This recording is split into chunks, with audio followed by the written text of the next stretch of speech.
hair done, dreaming something up. It is an actual science. It takes a lot of research. It takes a lot of study. It took me a very, very long time to sort of feel competent enough to call myself an astrologer, because it's something that there's just so much to learn, and it's very intricate, it's very detailed. And in the early days before computers, when I got into it, just the calculations alone on a chart used to take 6 hours. Before you got to the fun bit of writing it up and understanding about the person, the mathematics side was, quite daunting. You had to be good at maths, but you also had to be very articulate. These days we've got computers, it's all done in a few seconds, which is wonderful. But when I used to teach it, I used to teach my students how to go back to the basics in case you didn't have a computer or there was no electricity. You had to know to understand the workings of how you get to where you are today. And that's the important part with astrology. So with the sun in Leo at the moment, it's happy birthday to all the Leos. And I know lots of Leos around the world will be strutting their stuff and enjoying their parties and looking for an excuse to be centre stage. And there's nothing wrong with that. That's what, this time of the year is about, is for you to shine, is for you to be in the limelight and sort of really take your bow on centre stage. So it's a really great time. So the sun in Leo, of course, is also bouncing off the other fire signs. It's sort of putting a nice energy over Sagittarius, Aries, and the opposite sign of Aquarius. Everybody's basking in that lovely sort of Leo energy at the moment and sort of really sort of strutting their stuff and enjoying what life has to offer. So staying in Leo, we also have Venus, the planet of love and affection. So it doesn't matter what your star sign is. If you're looking to attract new love in your life, you need to get out and do something different. There's no point in sitting on the couch waiting for love to knock on your door as you go swipe left and swipe right on a dating app. You need to physically get out there and participate in life. Go to things where big crowds go, whether it's a concert in the park, whether it's the zoo, whether it's going to a shopping centre, taking yourself off to a movie, but preferably where people are mingling. People have to have a conversation. People have to sort of start up a conversation with somebody. That's the best place that you'll find new love at this point. I'm not saying that you can't go swipe left and right on a dating app if that's what your thing is, but you've got more chance of meeting somebody that's meaningful if you step outside your comfort zone and get out amongst the crowds at the moment. So we also have Venus, the planet of love and affection, is conjunct or holding hands Mercury. Now, Mercury is the planet of communication. Mercury, though, is in Virgo, so the communication here starts to become quite serious. It becomes practical, logical, down to earth, in a communication sense. There's a possibility here that you could meet the love of your life down at the local gym if that's what you enjoy doing, is going and working out at the local gym, because Mercury does govern things like physical health as well. So, it might be a great place to start up a conversation. But I'm also going to suggest to you, if you're already in a relationship and there has been a few tricky areas recently, now is the perfect time to gently sort of bring those issues up, to sort of bring them up with your partner and say, look, darling, we need to sit down, we need to have a chat. A couple of things that have been bothering me. I don't want to start a disagreement, but I think we need to work through them, and work through them in an articulate, calm, very practical, logical sort of way. Don't come in all guns a-blazing. Come in on the softer, gentler sort of side and sort of try and put it in a very practical, logical way, that we're looking for a solution together. Not I'm coming in and bashing you over the head with this is what I want, and this is what I'm demanding. No, let's work on this together in a practical, logical sort of way, and maybe then we can find a solution. And sometimes those solutions can be very healing, not just in the relationship, but can also spill over into our physical and emotional health too, regardless of what your star sign is. Because if we remove the stress out of our lives or remove the things that have been weighing us down, that quite often improves our physical health and enables us to move forward and move more freely through life. So we also have Uranus, the planet of the unusual, the unexpected, like the bolt of lightning sort of striking the ground. Uranus has been in Taurus now for quite some time. We'll be still there for a little while yet. So Uranus is creating opportunities. Now, when I'm talking about Taurus, we're talking about Taurus, Virgo, Capricorn, and the opposite sign of Scorpio. Now, Uranus is neither positive or negative. Uranus has the ability to swallow up and become whatever you need it to be. So it can be incredibly positive, or it can be incredibly negative and quite destructive and create things out of nowhere. Now, to give you an example, someone whinging about the job, oh, I hate my job, I hate my job, I hate my job. So you go to work and you get fired. All of a sudden it was the greatest job in the world, but you've sent it out to the universe often enough that you hated your job, that the universe was listening and said, oh, well, they don't want that job, we'll take it away from them. But what you were meaning to say was, I'm not happy with the job at the moment. I've got to find a way around this that I can start to feel more comfortable while I search for another job. Don't just keep sending out, I hate my job, because Uranus will accommodate. It will take the job away from you, and it doesn't matter what your star sign is. So be aware of a little bit of verbal diarrhea. We also have Mars, the planet of action. Now, Mars is the planet that I associate with ego. Now, to me, ego is energy. It's about the thing that makes you get out of bed of a morning that says, okay, bright, positive, all these sort of things. Let's get going. Let's get moving. Now, Mars is in Gemini at the moment. Now, with Mars being in Gemini, it sort of feels comfortable, but it doesn't. It's sort of one of those ambiguous sort of situations because Mars is very high energy, wants to achieve, wants to get the job done. And Gemini can be a little bit fickle. It can sort of dart from one situation to another. Oh, yes, I'm on this track this minute, and then the next minute we're over here and we're doing something else. And, oh, did you see that over there? So, the Gemini energy isn't necessarily consistent with achieving results. It's more sort of like a butterfly flitting from one situation to another, or one bunch of flowers to the next, or the same like a bee, going from one situation to another. But a bee is actually working and gathering honey. Butterflies are just gently touching things. And that's what Gemini reminds me of, is I'm gently touching things. I'm going from one situation to another. Not that that's a bad thing, but sometimes we need to sort of structure that a little bit better, that we gain the results that we need out of that. So we're talking about here with Mars, we're talking about Gemini, Aquarius, and Libra. And we're also talking about the opposite sign of Sagittarius. Now, this week alone, I've noticed a real trend, particularly with Sagittarians I've been working with around the world. A lot of them seem to be going through changes, and a lot of them don't seem to understand why. And all of a sudden they're questioning their ability to be sort of straightforward, tell it as it is, don't ask them a question unless you want the truth. And they're second guessing themselves. And it's, I think, because of all the emphasis of the things that are sitting in Gemini that's opposing the Sagittarian stuff, that's sort of like they're questioning, am I doing the right thing? Have I been too harsh? Have I been too forthright? Have I been too honest? The answer is no, no, no, no, no. You can never be too many of those things. It's just the people that you're dealing with may be a little bit more sensitive, and maybe you need to be aware of that.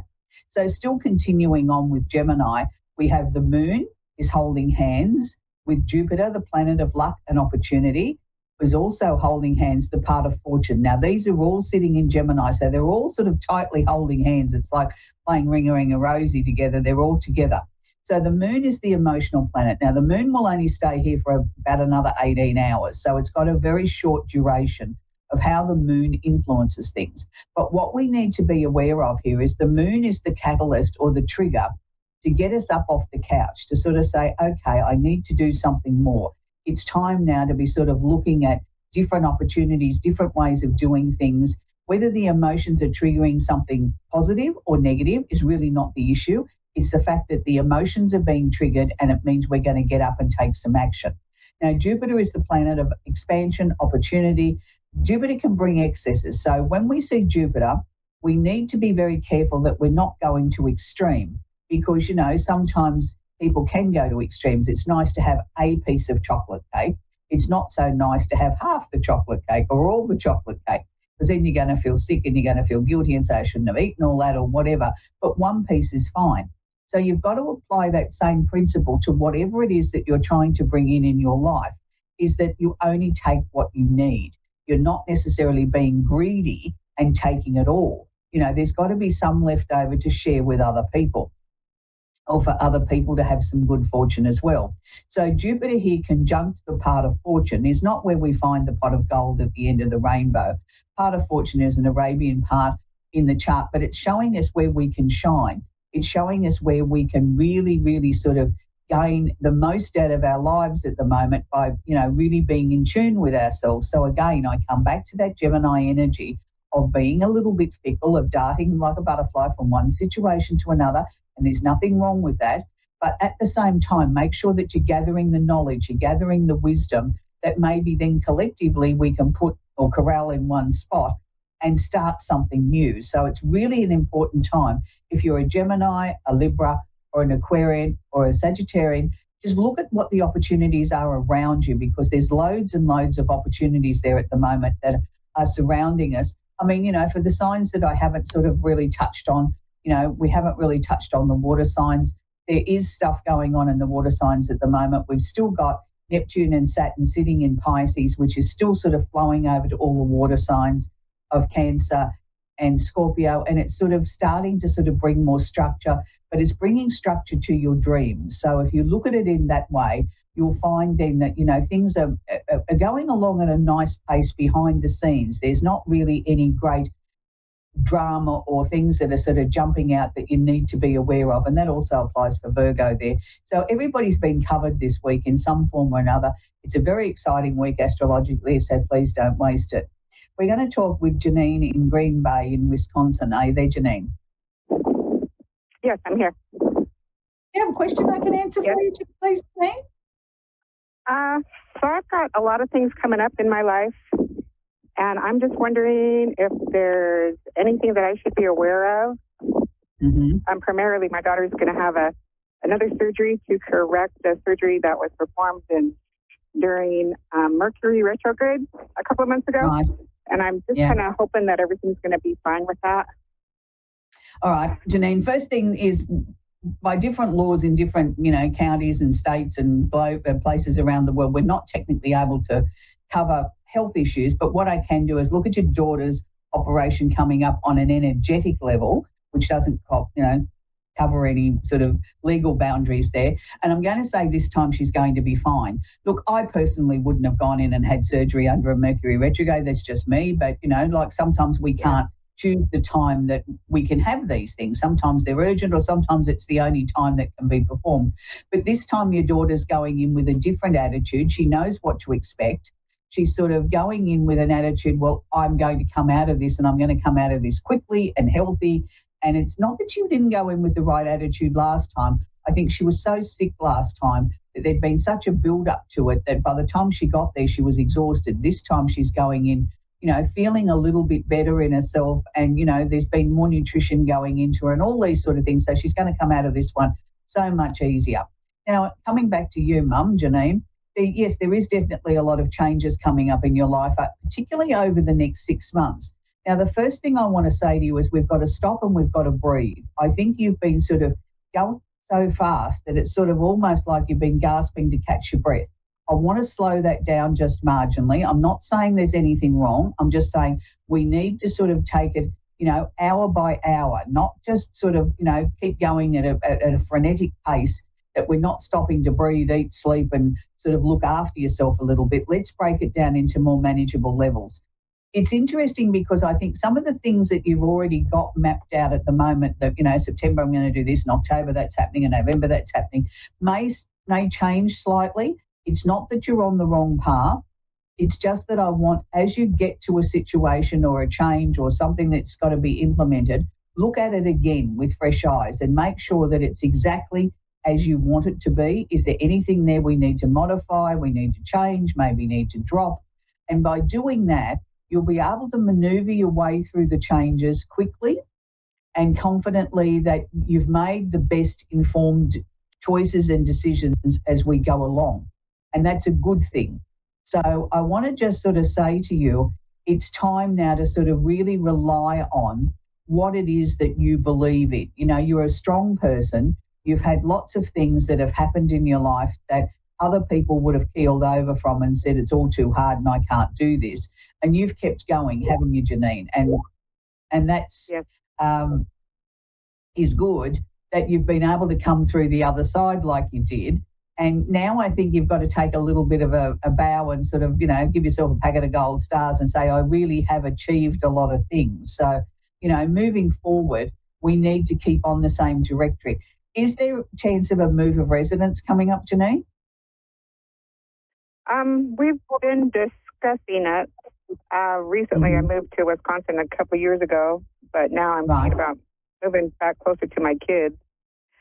So that's a question, but we'll see what happens. Yeah, I'm really kind of wondering. It wasn't definite, the move, but it was there. It was something that kept coming in front of my eyes to sort of say, well, ask her about, is there a move of residence? Because it was there with a question mark, as if it was something that was going to come up more and more and more for discussion, but it wasn't necessarily, yes, we're moving or no, we're staying put. It was something that keeps coming up. Yes, it does. Yeah, and I don't think but I don't even think that you need to even make a decision this year. You know what I mean? Like, yeah, if it comes back up in conversation, yeah, we'll talk about it then, but let's not make it the number one priority. I think there's other things that need to happen first. Would you not agree? Right. Yes, I agree. So another question that I have is, am I on the right path for what I'm supposed to do in this life? Oh, absolutely. Yeah. And that's what I said, keep looking at things, even though you've got things mapped out, when it comes up to the time of implementing that, have another look at it. Look at it through a fresh set of eyes and make sure you're completely happy with the decisions, the choices, the whatevers you're making at that time. It's nice to have long range plans, but when we get to that part in the queue, we need to reassess it. And by doing that, there may be some tweaking, or you might say that's not important anymore. We'll throw that out the window and we'll bring something else in. And that's okay, because you're very in tune with where you're meant to be and what you're meant to be doing. So unfortunately, Janine, that's where I've got to leave it. I've got to take my next call, but I wish you well, and keep thinking positive thoughts about your daughter and her surgery. I know this time it's going to be a very different experience, and she's going to be healthy much quicker. Yeah, that's what I'm praying for that too. Thank you so much. I really appreciate your time. Have a great day. You're very, very welcome, sweetie. Now we're going to talk with Fatima in Winnipeg in Manitoba in Canada. Are you there, sweetie? Hi, yes. Hi, do you have a question I can answer for you, sweetie? Do you know if my cousin will have a baby soon? She's been trying. Okay. Yeah, that's again one of those sort of tricky areas that we're not supposed to discuss by law. But look, anyway, I can say to you, your cousin, I can see tremendous joy there, and there's going to be more than one. I can see it on 3 occasions, so I'm going to take it from that there's going to be potentially 3 little babies that are going to be added to the family. Not all at once, but, over time there'll be 3 reasons to celebrate. Maybe she'll have triplets because she's on fertility. Oh, well, I didn't necessarily show them to me as 3 babies at once. I just showed me, three times we were going to celebrate. So I wouldn't like to predict triplets. But if that's what happens, I suppose that's God's way, isn't it? But I know she's going to be happy and she's going to be very excited about it. And it's interesting because I feel there's nothing physically or emotionally she could have done any different. You know what I mean? Like, it isn't her fault and it isn't the husband's fault. It just hasn't happened yet, but it will happen, and sometimes it's hard to understand why things take the time that they do when you haven't done anything wrong. All the tests say, yes, it should happen, and nothing happens, and you start to send, human nature says we start to delve deeper and blame ourselves and then get into an emotional spiral, but she needs to leave all that behind. What I'm going to suggest to her is I want her to sort of find a happy song that every morning she puts that on, and that sets up her day for her to be happy. And it doesn't matter what the song is, it's got to be one that makes her happy. I want the energy going into her body from the start of the day to always be positive, happy and uplifting. So if you can share that with her, that will help in the process of, I know they're doing the IVF or whatever, but that will help in the process of keeping her positive. And every time she has a little down moment, she's to take herself back to that song, put it on her phone and play it to herself. And then that'll uplift her, because we need to keep the emotions uplifted. So it's really kind that you, rang into the show to find out about her. Is there any little question I can answer for you, sweetie? Anything you feel I should know for the future that would I should know at this time?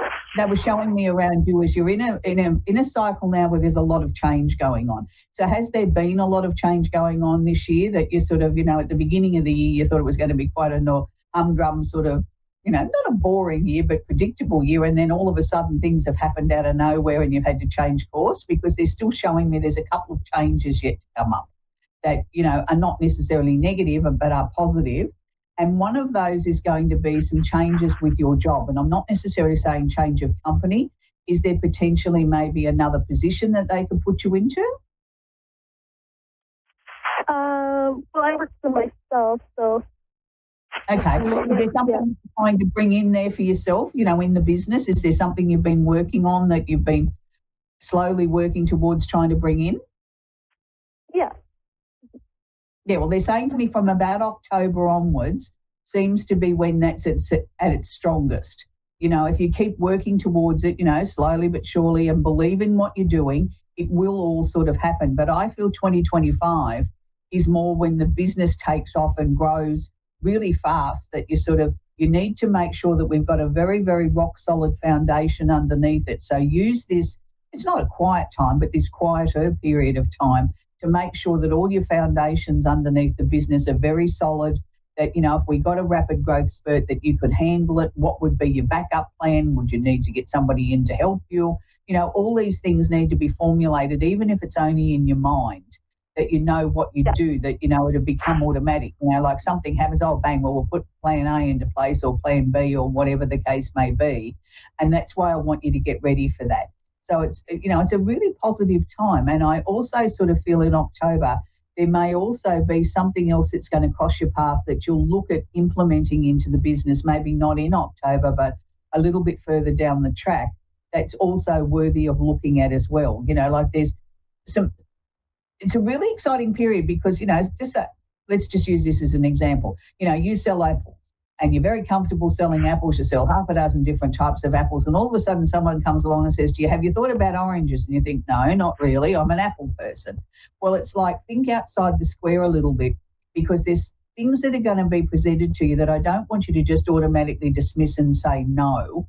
I want you to say, okay, just, present that to me and I'll have a look at it. You don't have to say yes and you don't have to say no, but you can give it the time of day and then decide whether it's for you or whether it's not. Because I think sometimes you just automatically say no because you're busy, and I don't want to see you do that and miss out on some opportunities that could be coming your way. So I hope that's been of help to you, sweetie. Yeah, okay. Good. You're doing very, very well, and good luck to the babies that are coming to you. Is it your cousin's life? That's wonderful. It's going to be a wonderful, happy family with lots of noise and lots of children. Awesome. Thank you. You're very, very welcome. That's where we're going to leave it today. As far as the callers that we're taking on the show always goes very quickly. And I know people sort of, clamour to sort of get a reading from one of the many shows that we have here on the network. But unfortunately, there's only a limited amount of time and only so many people that we can help. But quite often I find too, the messages that we may be sharing with a particular person will also have a flow-on effect to other people. It's like, I could apply that to me, or I could apply that to whoever may be. And it's readings like that sometimes don't just help that one person. They can go right across the airwaves and help many, many, many people, because there's a little message in there for each and every one of us. And it's the same with, watching the television, listening to some music, watching something on YouTube or one of your, favourite programs that you're, listening to a podcast or whatever. There's always a takeaway, or sometimes there's a takeaway there that's a very personal message for you. So this week I want to leave you with a song that I know it's the Olympics and I know it's really amazing, and it was really amazing to see, those two ladies that did the opening ceremony in Paris did an absolutely sensational job. But I'm not going to leave you with their songs. I'm going to leave you with a song that is very, very close to my heart. Here in Australia 24 years ago, we held the Olympics here in Sydney.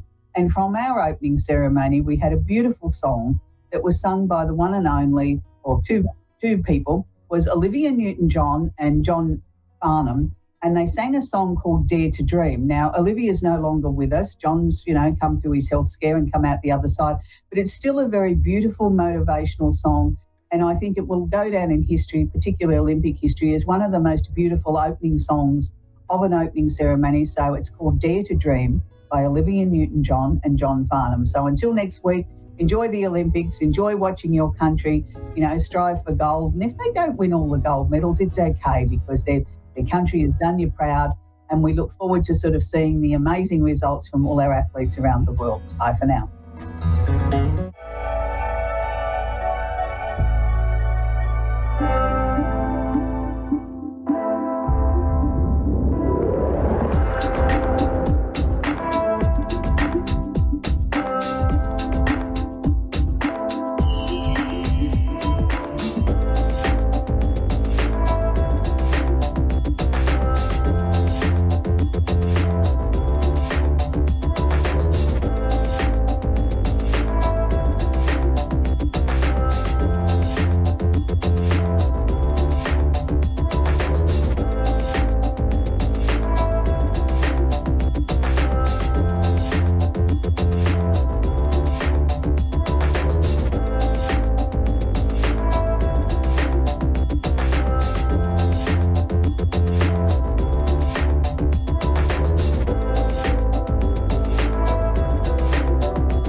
Psychic Radio, Earth's #1 psychic radio network, and watching Moonstruck TV, enlightening television.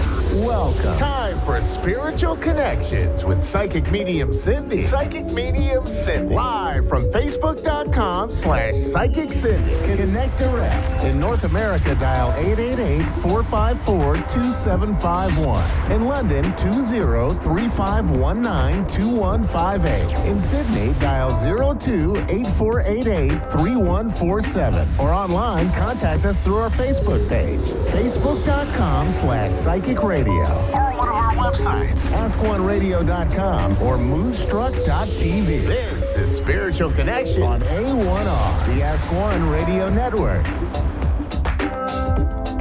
Hi, everyone. Hope you're having a good day, a good week.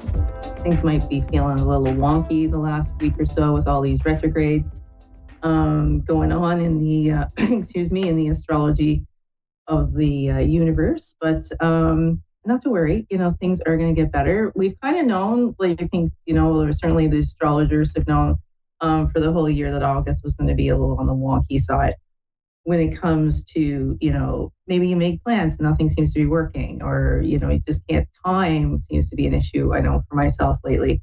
And, electronics, like computers, just things keep shutting down. But it's okay because, retrogrades are all about resetting, right? Resetting and rebirth and renewal and all of that stuff, because it's the retro. So, remember that when things get a little wonky and things get a little crazy, it's not you, it's what's happening in the universe. So hope that helps. There is a full moon coming up on Monday too. So, you got all that energy. So just a lot of different energies, but not to worry. It is all going to pass and things are going to be looking really good come September. So while we're waiting for a caller, let's pull some cards for the collective. What's the weekend going to look like for everybody? Thursday, ooh, looks good already. First card popped out. Let's see what else we have. Just a couple more cards.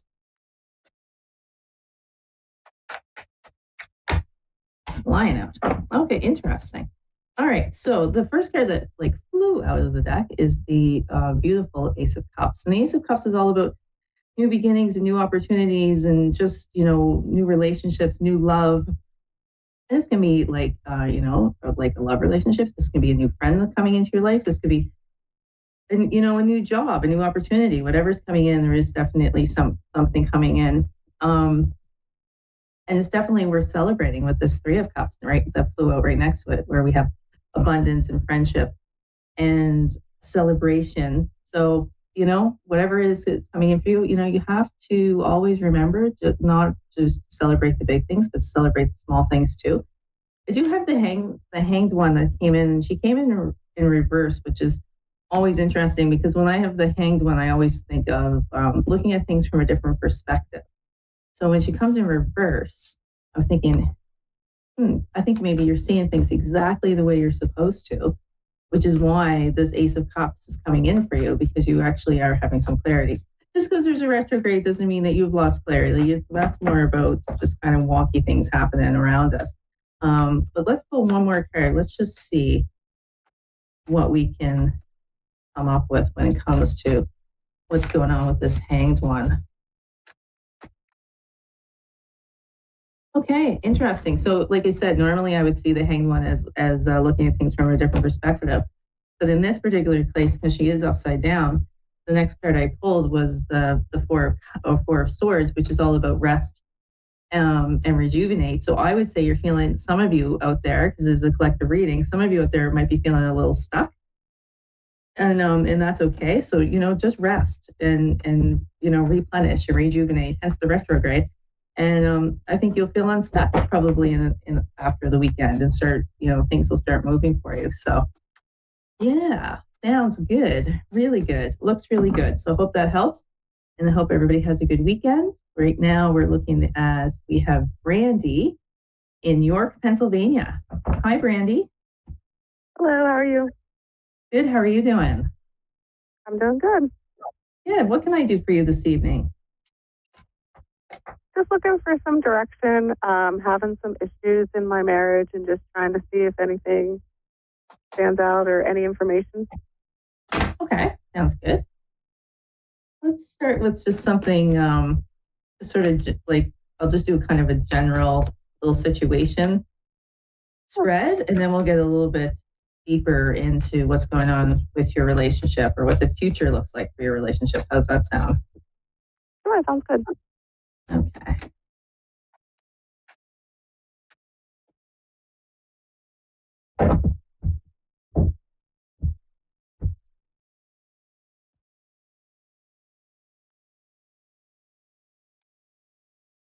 Okay. So the first card that I pull for you, Brandy, is the Nine of Wands, and the Nine of Wands is about, it's not about setting up boundaries. But I don't know if you're watching me live, but if you could see the picture, the lady on the front looks like she needs some support, and she needs some strength and some courage. So you need to kind of tap into that while you're going through the situation. Okay.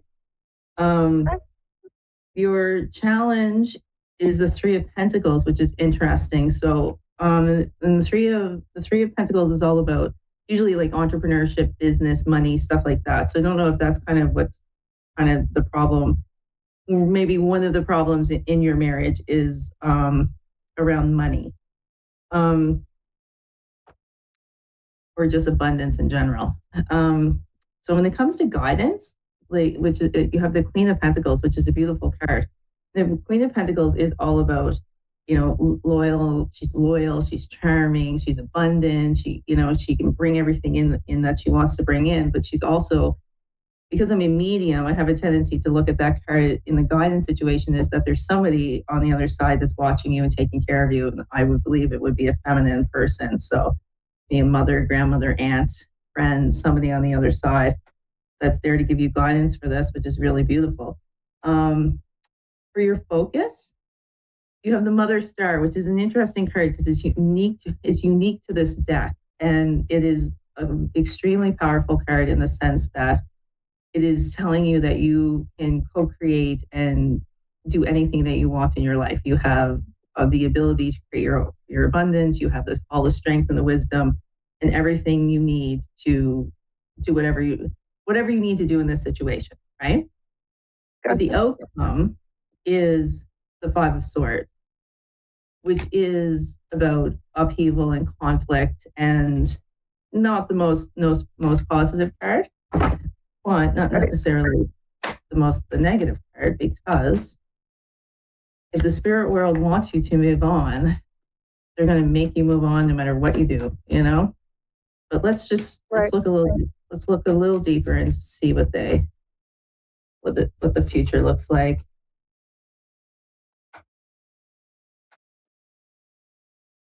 So in this particular spread, Brandy, I'm going to do you first, okay? Okay. And then your husband, and how you see the relationship. What's hidden about you? Something may know about yourself, something you may not know, and we'll just continue from there. So this is beautiful. So you're the Page of Cups, the Page of Pentacles. There's a lot of Pentacles coming around you. You're about skill and talent and being creative and making money, and right, you're very successful in the eyes of the universe. When it comes to your husband, you have the Eight of Wands, which is good news, travel. Does your husband travel for his job? No. No. Okay. Well, you know what? He is coming out as the Eight of Wands, which is good. It's a positive card, that's for sure. But how you see the relationship, I see you as the Nine of Swords, which is anxiety and frustration. You're probably having some sleepless nights over this. That's true. Yeah. Okay. Yeah, that's true. And it is, yeah. And so something that's hidden from you is, and something you're not realizing about yourself, is you have the Fool card, and the Fool is all about like taking the leap of action, like having faith. Yet again, taking risks, but knowing that you're going to be successful in the end is all about new beginnings too. So right now, the basis of what's going on with your relationship is you have the Page of Swords, and the Page of Swords it's a good card. She's smart, this page. She comes in, she's curious. Pages often come in with messages. But what's interesting about her is that she's holding a double-edged sword, right? And which is quite dangerous. So in a relationship, I would look at that as it's like, yeah, things are not quite sure how things are going to turn out exactly.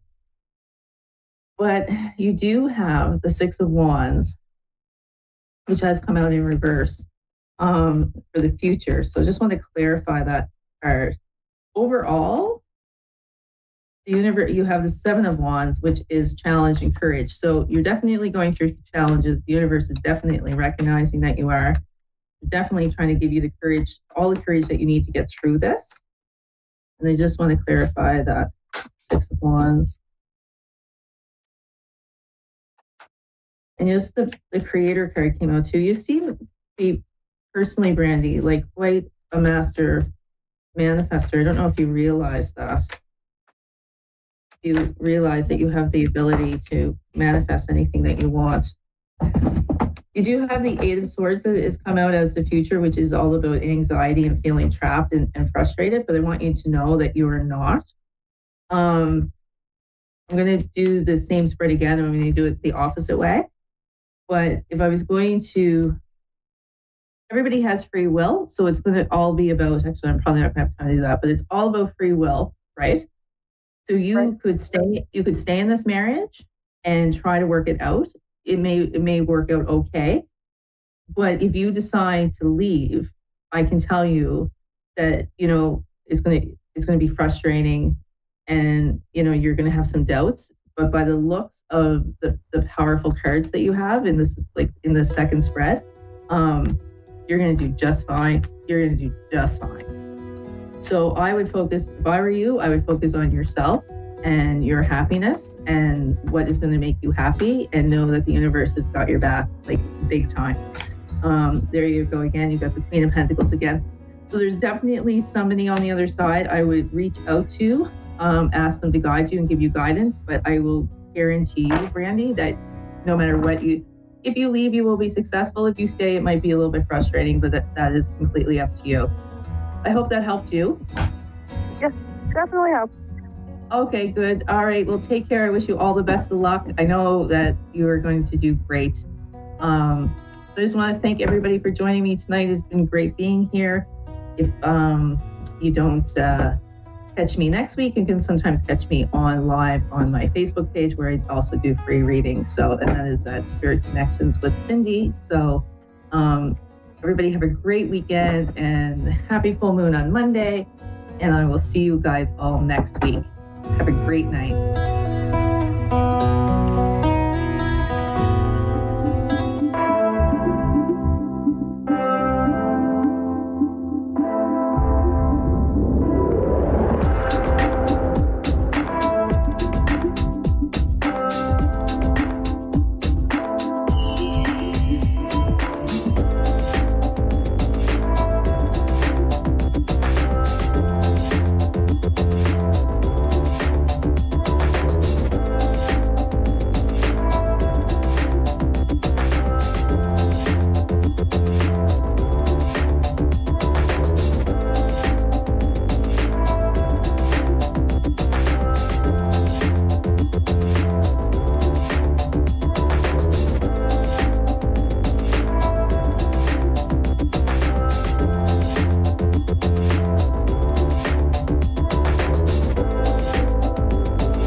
watching Moonstruck TV, enlightening television.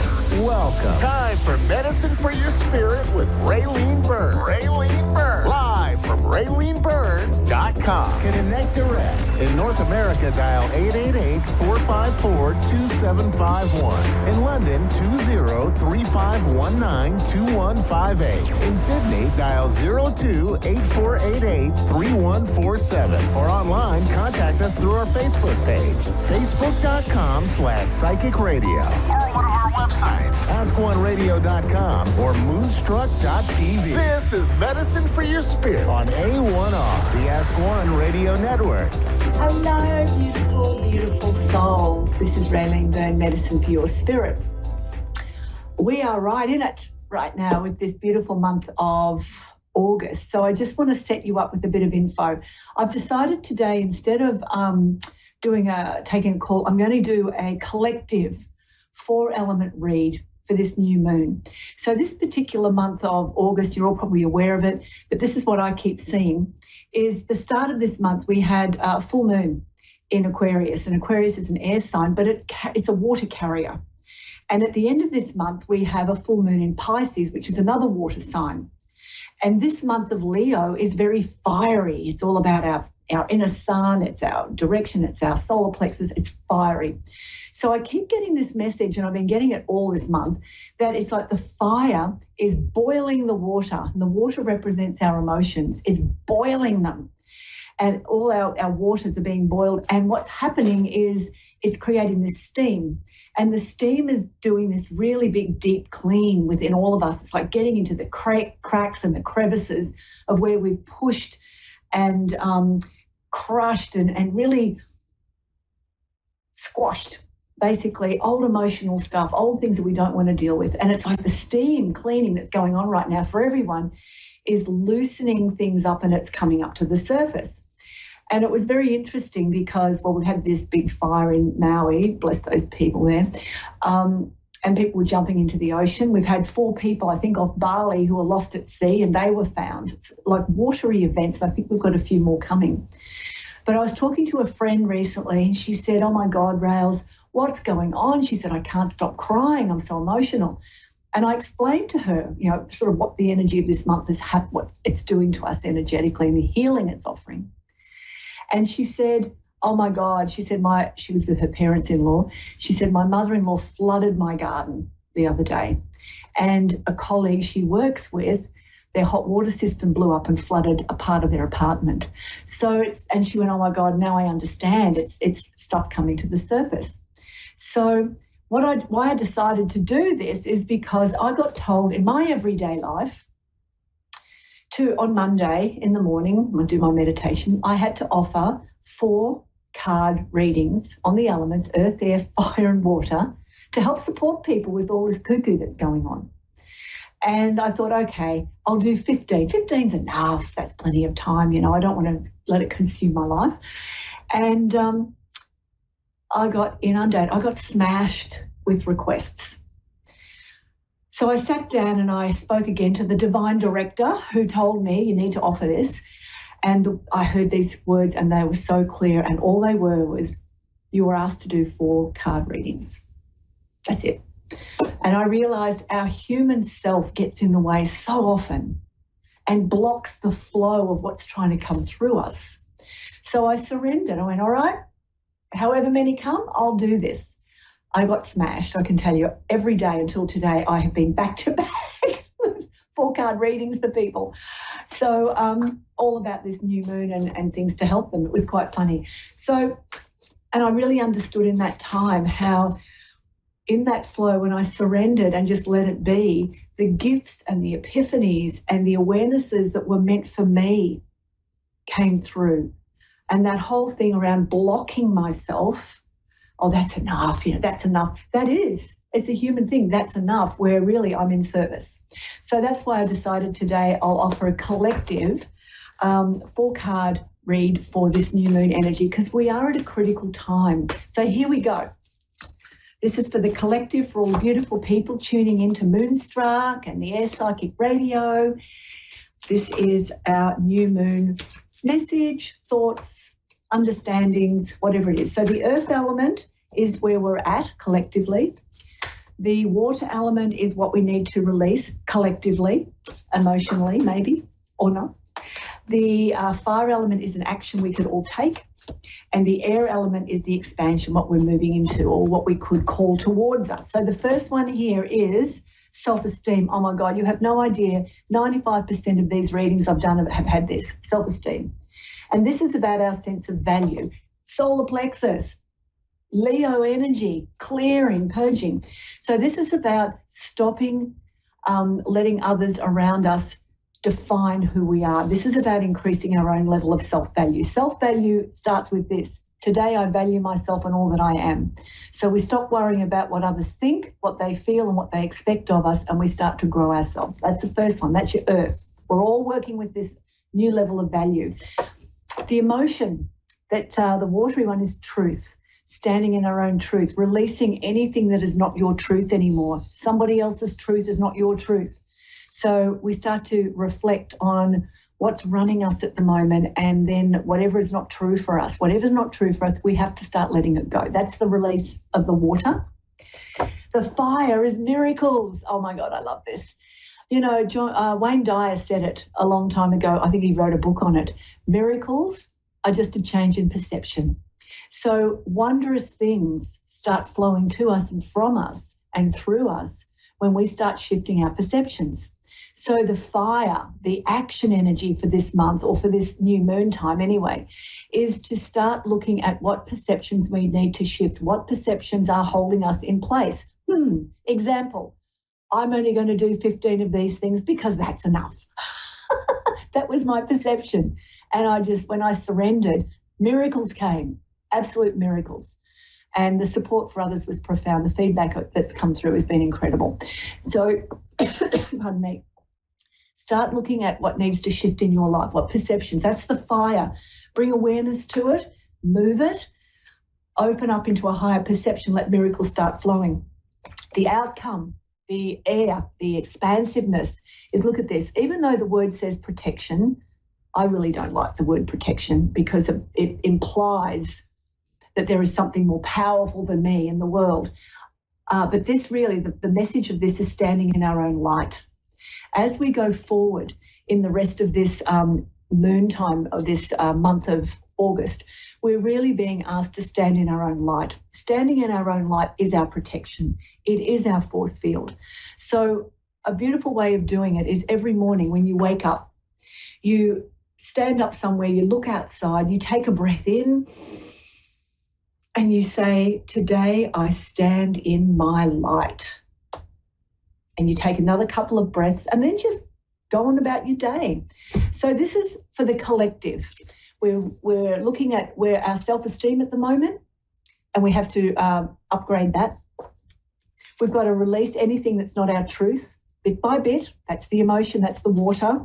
The fire is changing our perceptions. This is active to allow miracles to come in. And the last one is standing in our own light. This is the expansion. When we start to stand in our own light, we have a stronger, clearer communication with consciousness, and we start to hear the things coming through.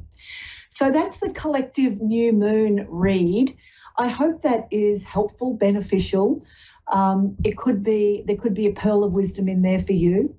It could be just a really good story, or it just might be a bit of entertainment. But this is where we're at, okay?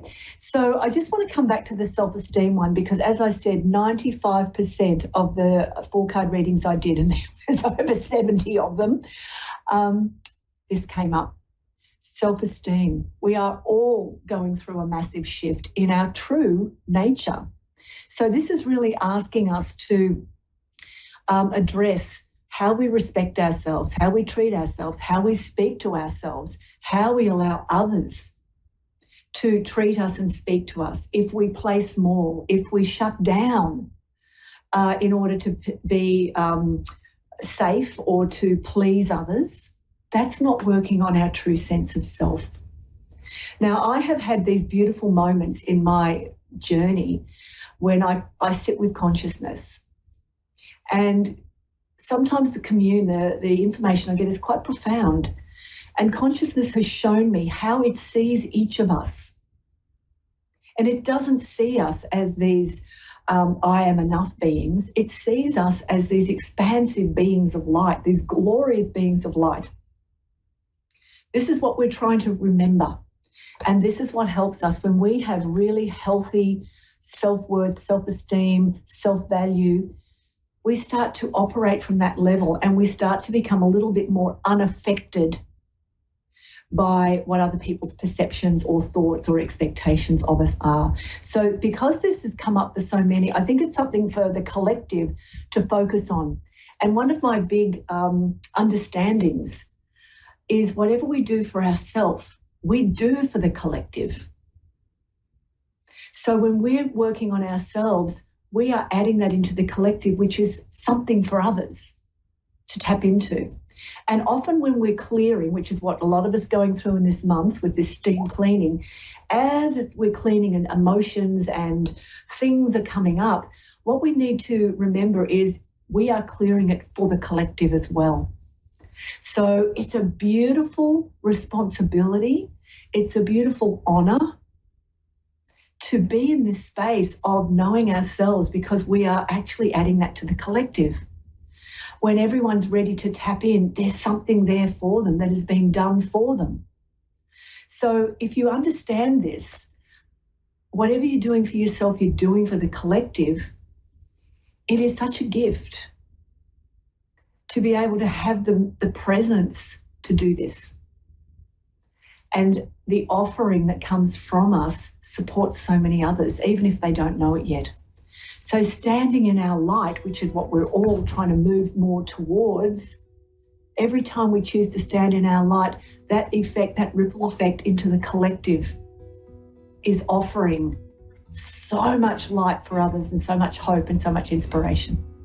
So because I'm on a different time frame to you guys, if anyone there is interested, send me an email. I'm only going to do it for the next 24 hours.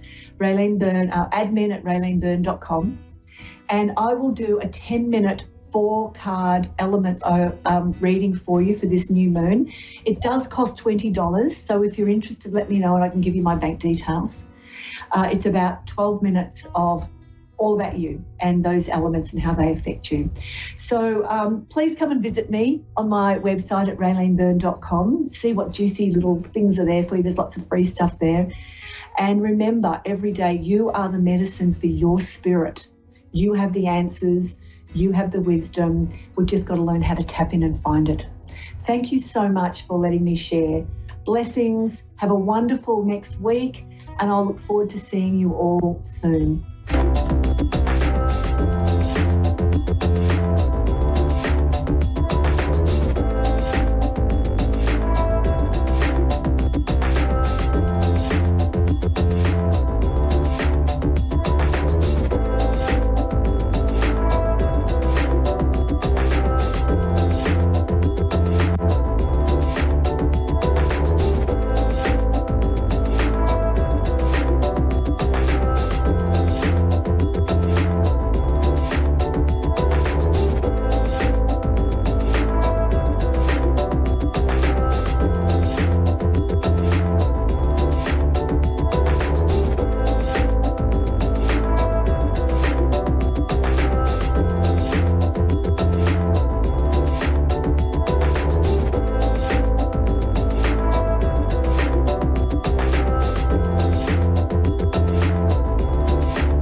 A1R Psychic Radio, Earth's #1 psychic radio network, and watching Moonstruck TV, enlightening television.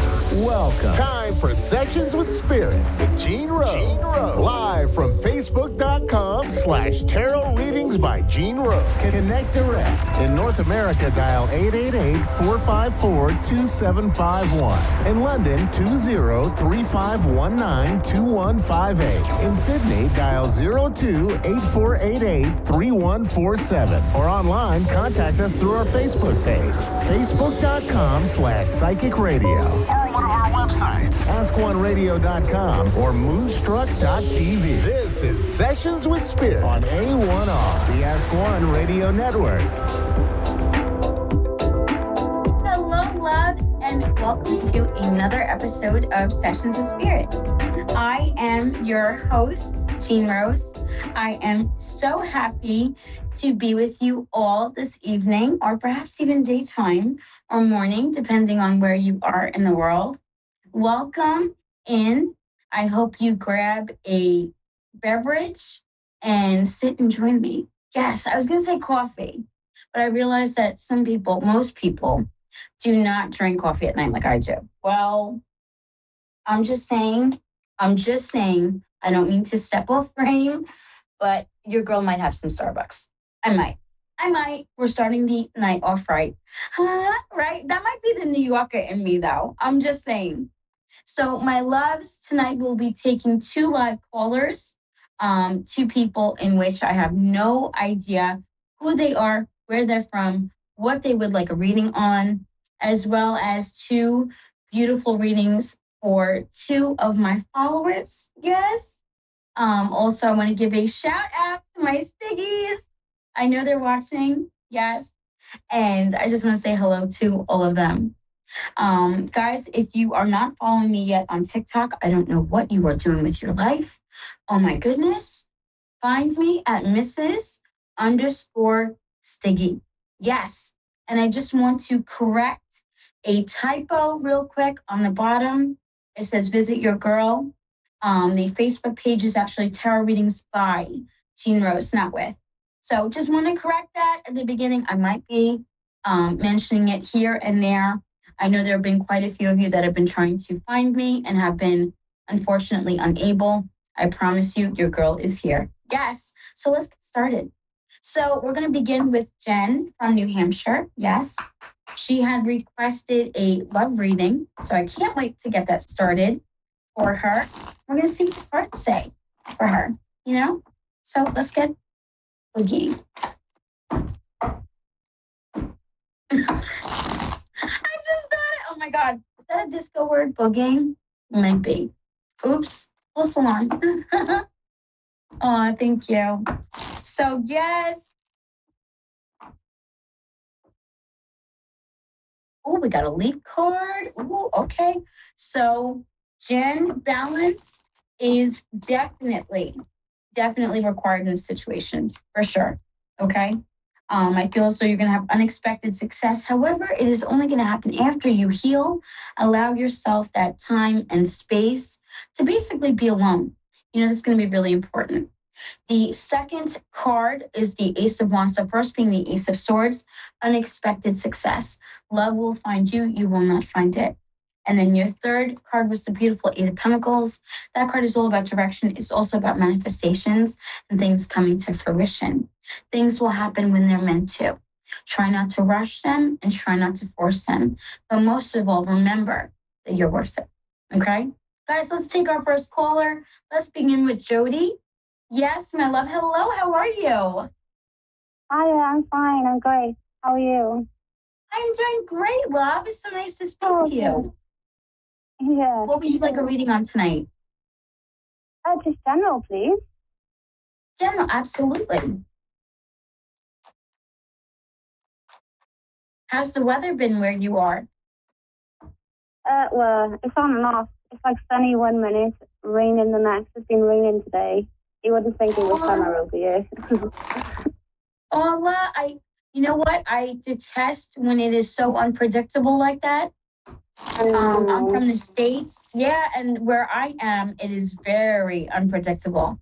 In fact, there's a running joke that you want to have a snow shovel, flip-flops, and maybe even rain boots in your trunk because of how things might go during the day. All right, love. All 4 seasons. I know, all 4 seasons in a day. It's crazy. Yeah. So, love, I pulled a couple of cards from you. I can tell you right now that you're at I don't want to call it a crossroads, but I kind of do. You're kind of at that point where you can either go left or you can go right, and you're trying to decide and figure out which path would be best for you. I will tell you that I am very encouraged by your cards, and I do feel as though you're going to go in the right direction. Yes, I do. In fact, one of your cards was the Chariot, which is going to refer to movement as well as progress. Is there any chance that you could be also getting a new car? Not that I know of. I'm actually banned at the moment.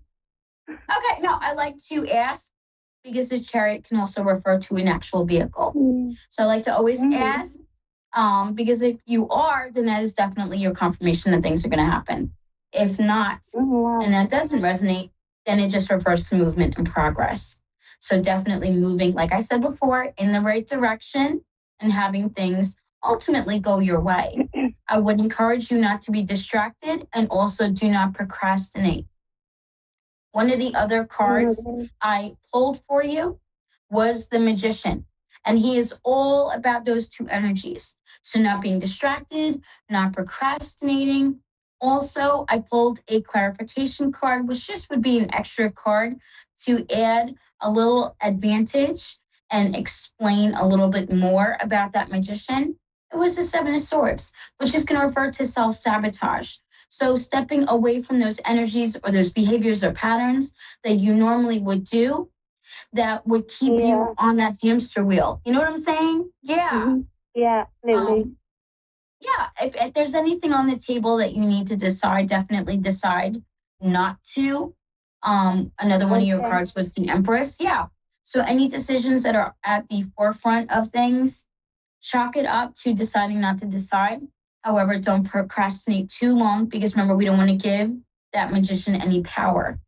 But definitely do not pressure yourself in forcing yourself to make a decision, especially sooner than you are ready. Does that make sense?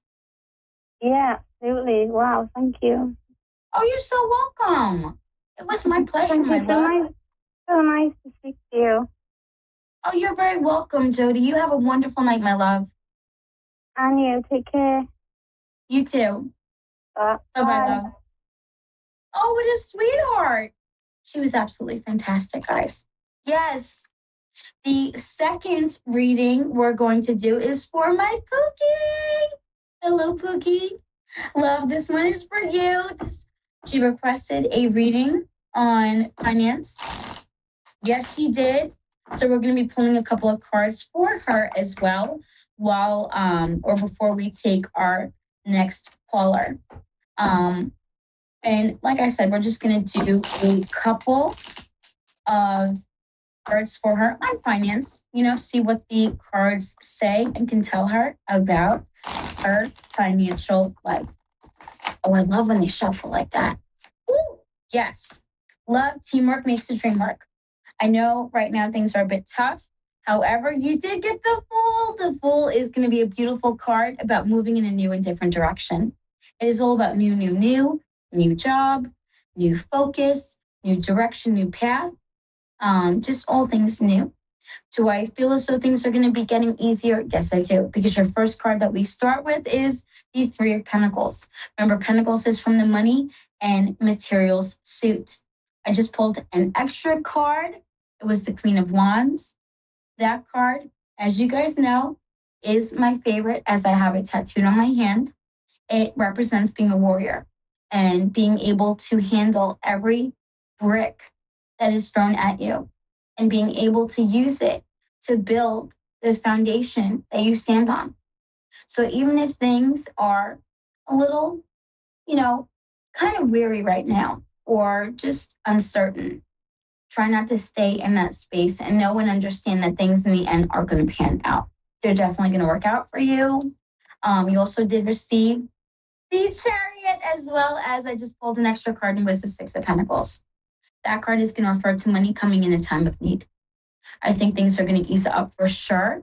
So I would encourage you not to give up. Don't be discouraged. Don't get disheartened. Know that everything is going to fall into place when you need it. And I know you're probably going to be like, JJ, I need it now. You know what? That is true. But the longer you wait, the bigger, the better the blessing. So just keep that in mind. All right? Yes. Guys, let's take our next caller. We have Gail. Hello, Gail. How are you? I'm doing great. How are you? I'm doing fabulous. I saw you are in Kentucky. Yes. Uh-huh. That is wonderful. My sister-in-law actually goes to UK. Oh, Yes. wonderful. She goes to, I know, in Lexington. So how funny. What a small world. It is. Very. Oh my gosh. Love, what are we reading on this evening? Well, are you a medium by chance? I am. Okay, well, I have several in spirit, and I would like to see if you could contact any of my Okay, is one of relatives. them that is, not to cut you off, my love, is one of them that is past your dad by chance? Or who's the male? Well, what age male? I feel like it could be a father figure. Yes, Okay. it could be. Yes.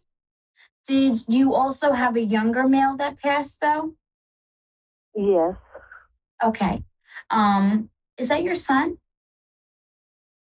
No, I Okay. haven't had a son to pass away. All right. Why does he have that energy towards you though? Like you Well, always he was nurtured my him, you always loved fiance. him. Oh, He love. was my, Did you always take care of him? yes, That's why. Oh, how sweet. It was very unexpected when he passed. yes. Love. I feel like you never got, I don't want to say over it, but in the back of your mind, you kind of always wondered what could have been, which makes sense. Right. What do you still have of his? Do you still have the ring? Or do you No, have something no, of I his? don't. Do you have something of his? Or did you have Well, something of his? did I what? Or did you have something of his? Well, I did. I had his remains, but I passed them on to his mother. Beautiful. He thanks you for doing that. Yes, he does show me white roses. That is going to symbolize him being at peace. He extends them Good. outward, which is going to resemble him being at peace with the decision that you made. So if there's any guilt that you are feeling for not keeping them or anything like that, let it go. Honestly, he says it was years ago and he is so proud of the life that you have today. Oh, that's nice. Isn't it? Yes. Very nice. And then, love, is your mom also passed? Who's the female? The older female? Yeah, my mother. Oh, honey, I'm so sorry. My condolences, for sure. Thank you. You're very welcome. Who was it that passed from the chest? Um, Heart or I lungs? can't. But I'm having like trouble breathing. Oh, that was my dad. Yes. Okay. He's, like I said before, he is definitely with me. They are together. Yes. Good. Were they a bit of a spicy couple? Did they fight a little bit? Yes. Or get feisty? Yes, they got feisty. Yes. They don't bicker as much, but they definitely do have their jokes. I will say that. Like two Good. Spitfires, if that makes sense. It does. Yes. They kind of are funny, to be honest. They are very funny because it's just the commentary. And your mom is like, oh, stop it. Like, you know, and then your dad's like, what? Like, I didn't do anything. Like, so they kind of go back and That's forth, about which right. is really That's right. Yes. Oh, Gail, it's really cute, to be honest. Were they together a long time? Yes. Yeah. It was over 50 years. Oh, wow. That is beautiful. Why do I feel like when one passed, the other one just kind of stopped? Like life just kind of, it was like no more. Oh, yeah. My mother did do that. I'm so sorry to hear that. Yeah. That loss was very hard for her. You know, as much, she says, yes, we gave each other a run for our money, but that didn't matter because and they had a rule, never go to bed angry. They stuck by that rule. And I don't know if they even told you when you were of age to get married, but that was something that they were like, very hell-bent against, was ever going to bed mad. You can fight, you can bicker, but you don't ever and your mom says, don't ever let the sun set on your anger. How beautiful. True. Yeah. Oh, love. And then who is the younger female? Well, that would be my daughter. Oh, honey. Oh, honey, my condolences. Thank you. You got the call? What's with the phone call? Okay. Okay. That I should come to the hospital. She makes me feel like there was some circumstances that were accidental. Would that make sense? Yes. Yeah, I'm very sorry. Honey, she's at peace. Why did she show me purple flowers? Well, I think it was about a year ago, I had some flowers put on her grave, and there was some purple in there. Were there? Yes. Love. That is going to represent that she was there when you put them. I mean, she's not at that grave. You understand that, right? Oh, yes, yes. Okay. Because she's with you. Do you get random songs on the radio that remind you of her? Because music is she starts playing music for me. And that was how I want to say, communicated. She loved music. Loved music. That was honestly the joy of her life. Right. I don't want to say she was withdrawn, but she didn't have a lot of friends. And music was one thing that was a constant, aside from her family, obviously. But no matter what mood she was in, no matter where she was mentally, emotionally, music was something that always lifted her up.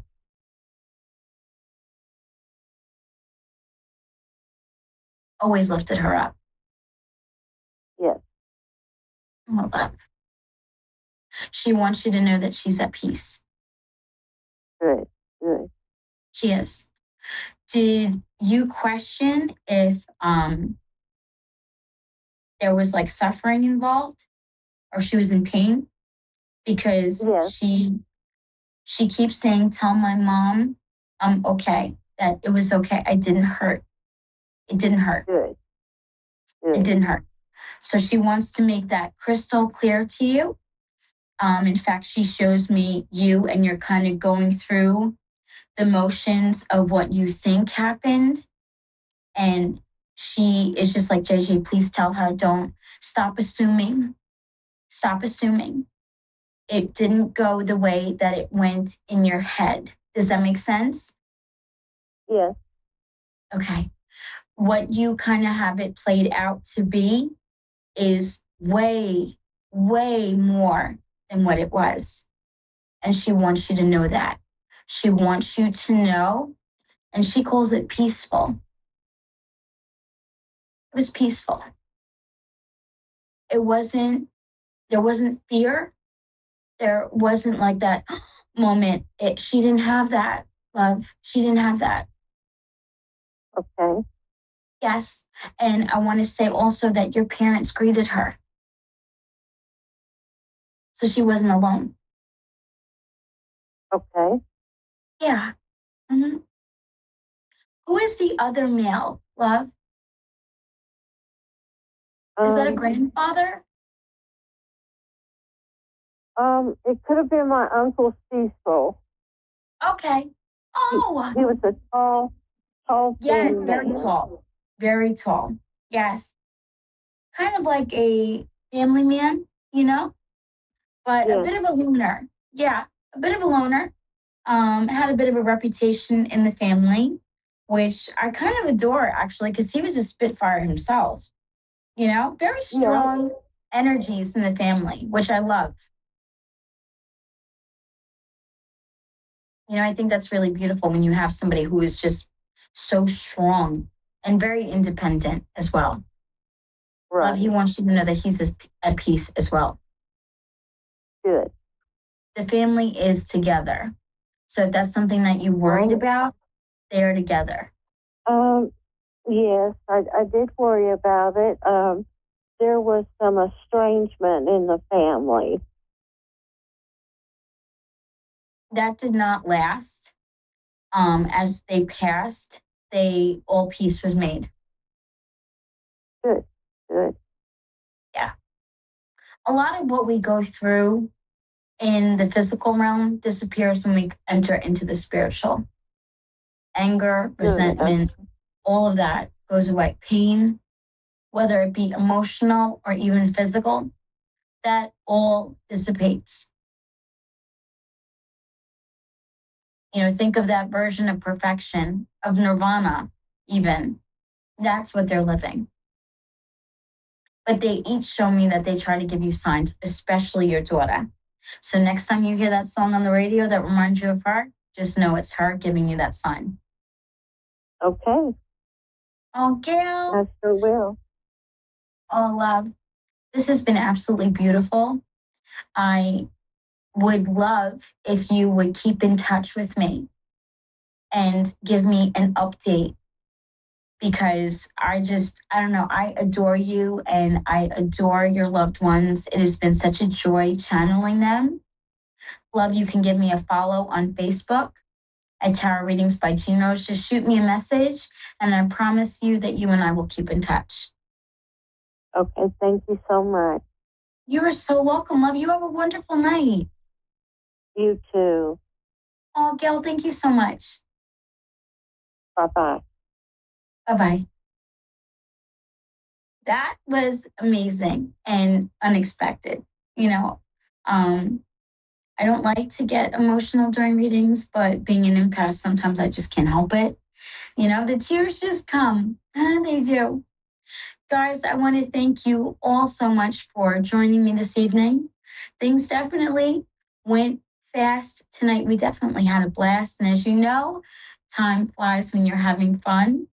Don't forget, you can follow me on Facebook at Tarot Readings by Jean Rose. I do offer private sessions. So if you're thinking about getting in contact with me, definitely reach out. I promise I don't bite. I offer sessions in 30-minute increments as well as 1 hour. And let me tell you what, they are worth every penny. You can also find me on Instagram as well as TikTok. On TikTok, I am Mrs._Stiggy, Stiggi. Yes, there you will also find my link tree, which will bring you to my other social platforms. This has been delicious, if I may say so myself. The readings that I was able to give tonight were definitely heartfelt, and they for sure hold a lot of meaning for me. Being able to give that peace, especially when people are experiencing some of the darkest times in their life, is honestly what keeps me going and keeps me doing this. Let's face it, as a medium, you get a front row seat to life's worst tragedies. And that's not always easy to handle. But by the grace of the universe, I'm able to give messages. And I love when I'm able to feel that weight being lifted off that person. It's almost like you can feel them take that deep breath, like all of a sudden their world is in color again. And that moment, it means a lot. Right? Oh my gosh. I am just a teary Tina tonight. Guys, I truly hope that you enjoyed this episode. Ooh, Gail's reading definitely got to me. It'll be one that I remember for sure. It doesn't always happen, but usually when I am able to connect with someone and I feel that grief, I don't want to say it takes a toll, but it definitely leaves a mark, And I remember the people I read for. You guys aren't forgotten. Whether I read you on the show, I read you on TikTok, on Facebook, it does not matter. Or if you have a private session with me, I promise you, when I lay my head on the pillow at night, you guys are the ones I think of. Truly. Be careful this weekend. We have a full moon on Monday. And I'm not saying that as a physical warning. It is more so, everybody's going to act like a freaking nut. So be careful, stay sane. Remember, Mercury is still in retrograde, okay? So we want to deep breath, okay? Take it easy, take things in strides. Be easy with the communication. We're going to get through it, as we always do. Guys, I will see you next week. I love you all. Have a beautiful and blessed night. And thank you so much for watching. Again, I am your host, Jean Rose, and I hope you enjoyed another episode of Sessions with Spirit. Take care, guys.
Psychic Radio Network and watching Moonstruck TV Enlightening Television.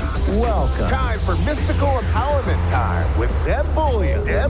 Live from SpiritQuestSchool.org. Connect direct. In North America, dial 888-454-2751. In London, 20-3519-2158. In Sydney, dial 02-8488-3147. Or online, contact us through our Facebook page, facebook.com/psychic radio. Or one of our websites, askoneradio.com or moonstruck.tv. This is Mystical Empowerment Time on A1R, the Ask One Radio Network.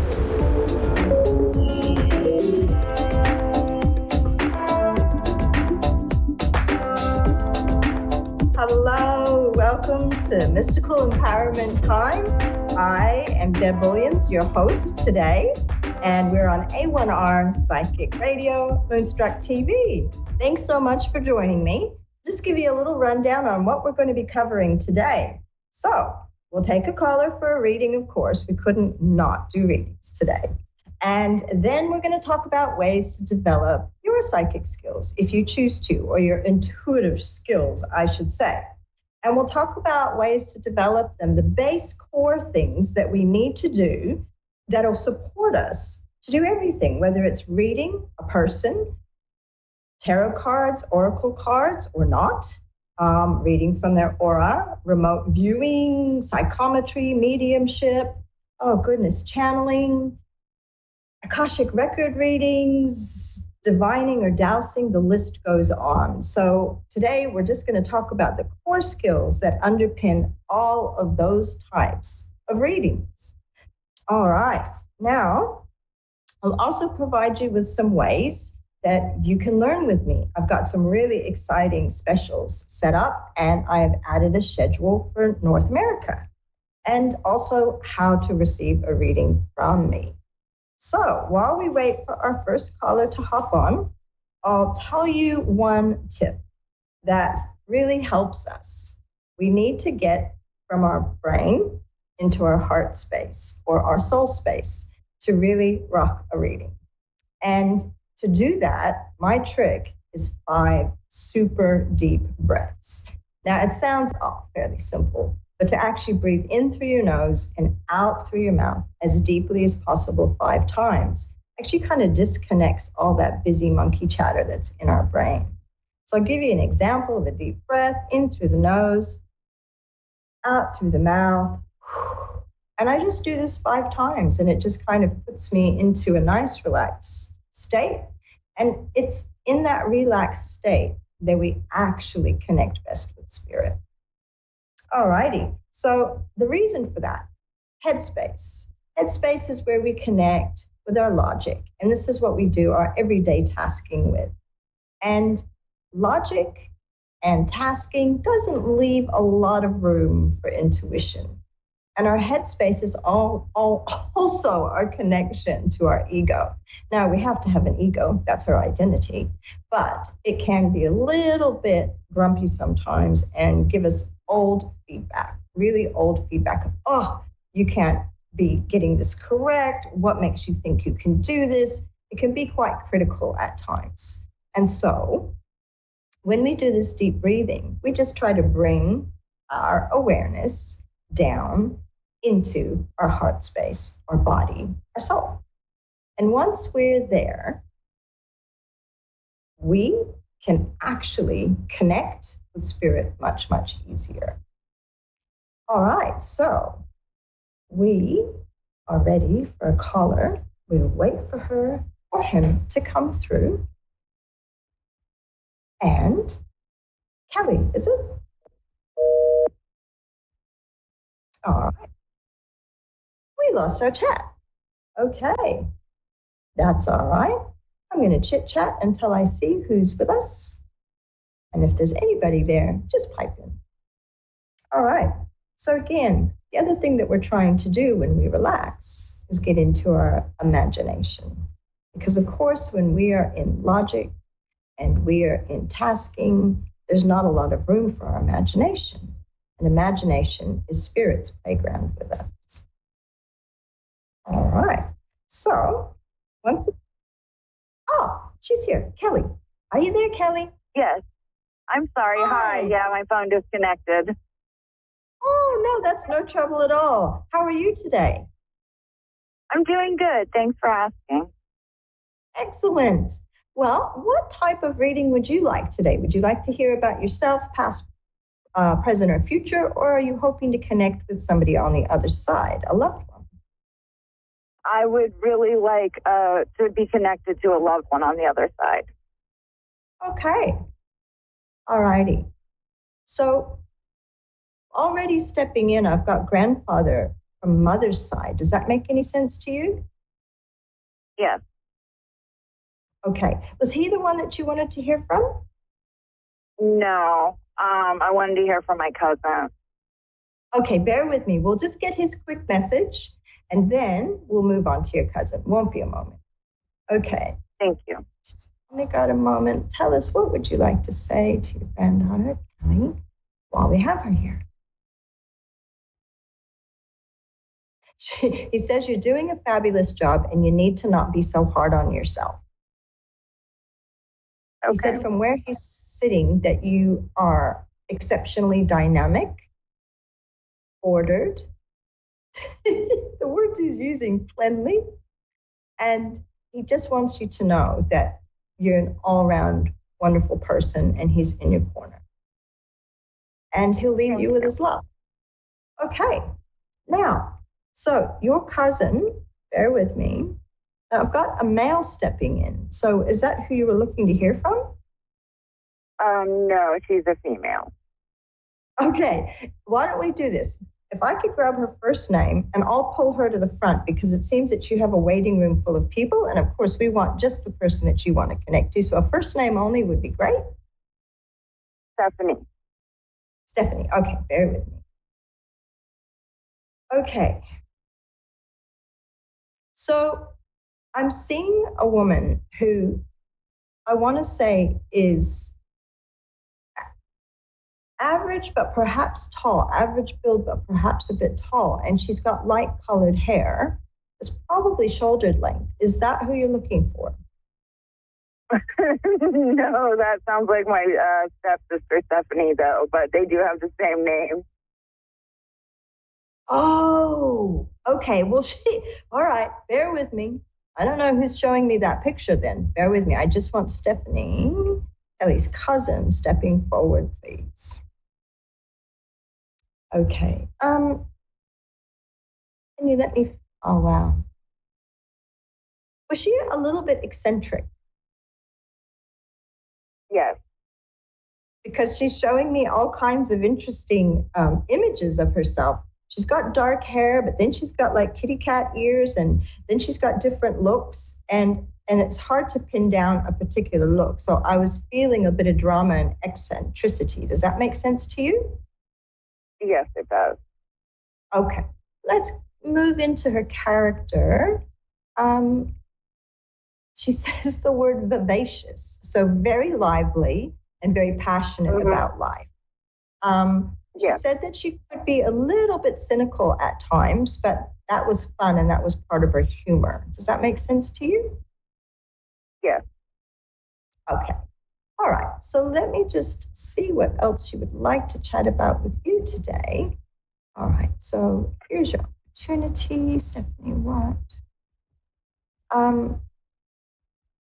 She makes me feel like there was trauma with her passing. She's just making me feel around her chest like I feel like this was traumatic for her to go when she went. Does that make sense to you? Yes. Yes. Okay. There was a lot of confusion around it, she said. She was in a confused state about how it happened. Does that make sense? Yeah, it was really quickly. She got diagnosed with some cancer, and she was gone within a couple of weeks. Yeah, because she said it was just such a confusing set of circumstances for her. And it was like that spiral out of control, you know, that feeling where you think you've got control and then suddenly there's a bit of a spiral. And that's the confusion that I think she felt. She would have obviously more time. And she said, but she was a pretty direct talker. She just has a few things she wished that she would have perhaps said. She said it's really difficult in those moments to think of everything that you'd like to say to each and every person. And she said she's just got a few things that she wants to convey to you. Does that make sense to you? Yes. Okay. She just said something cute. She said you'll always be her petal, as in flower petal. I feel like she really wants you to know that the endearment, the love that was shared between the two of you, she said it was like you were more like sisters. Does that make any sense? Yes. Yeah. Yeah. And she's saying that is one of the biggest blessings in her life. And she had many, but you were one of the biggest blessings in her life because she could be straight with you and you didn't take offense. And she said, it's really hard to find friends, let alone family like that. Does that make sense? Yes. Yeah. She said that what you're feeling, it's like when the two of you were together, you lifted each other up in your lust for life, in your love of life, in your playfulness, in your, just the depth of the conversations that you had. You kind of lifted each other's spirits in a way. And she said that you find it difficult to bounce off of people the way that the two of you bounced off of each other. Yeah. Yeah. Okay. She says she's with you in your silent times. It's like you have a spot. It almost feels like you sit with your feet up on a couch or on the bed. It's like you sit a little bit curled up at times. And she says she's with you during those silent times. She feels when it feels like the breath is taken away from you, when the grief is very heavy sometimes and you don't expect it. She said she's with you then, and she wants you to talk through the grief and know that she hears every single word.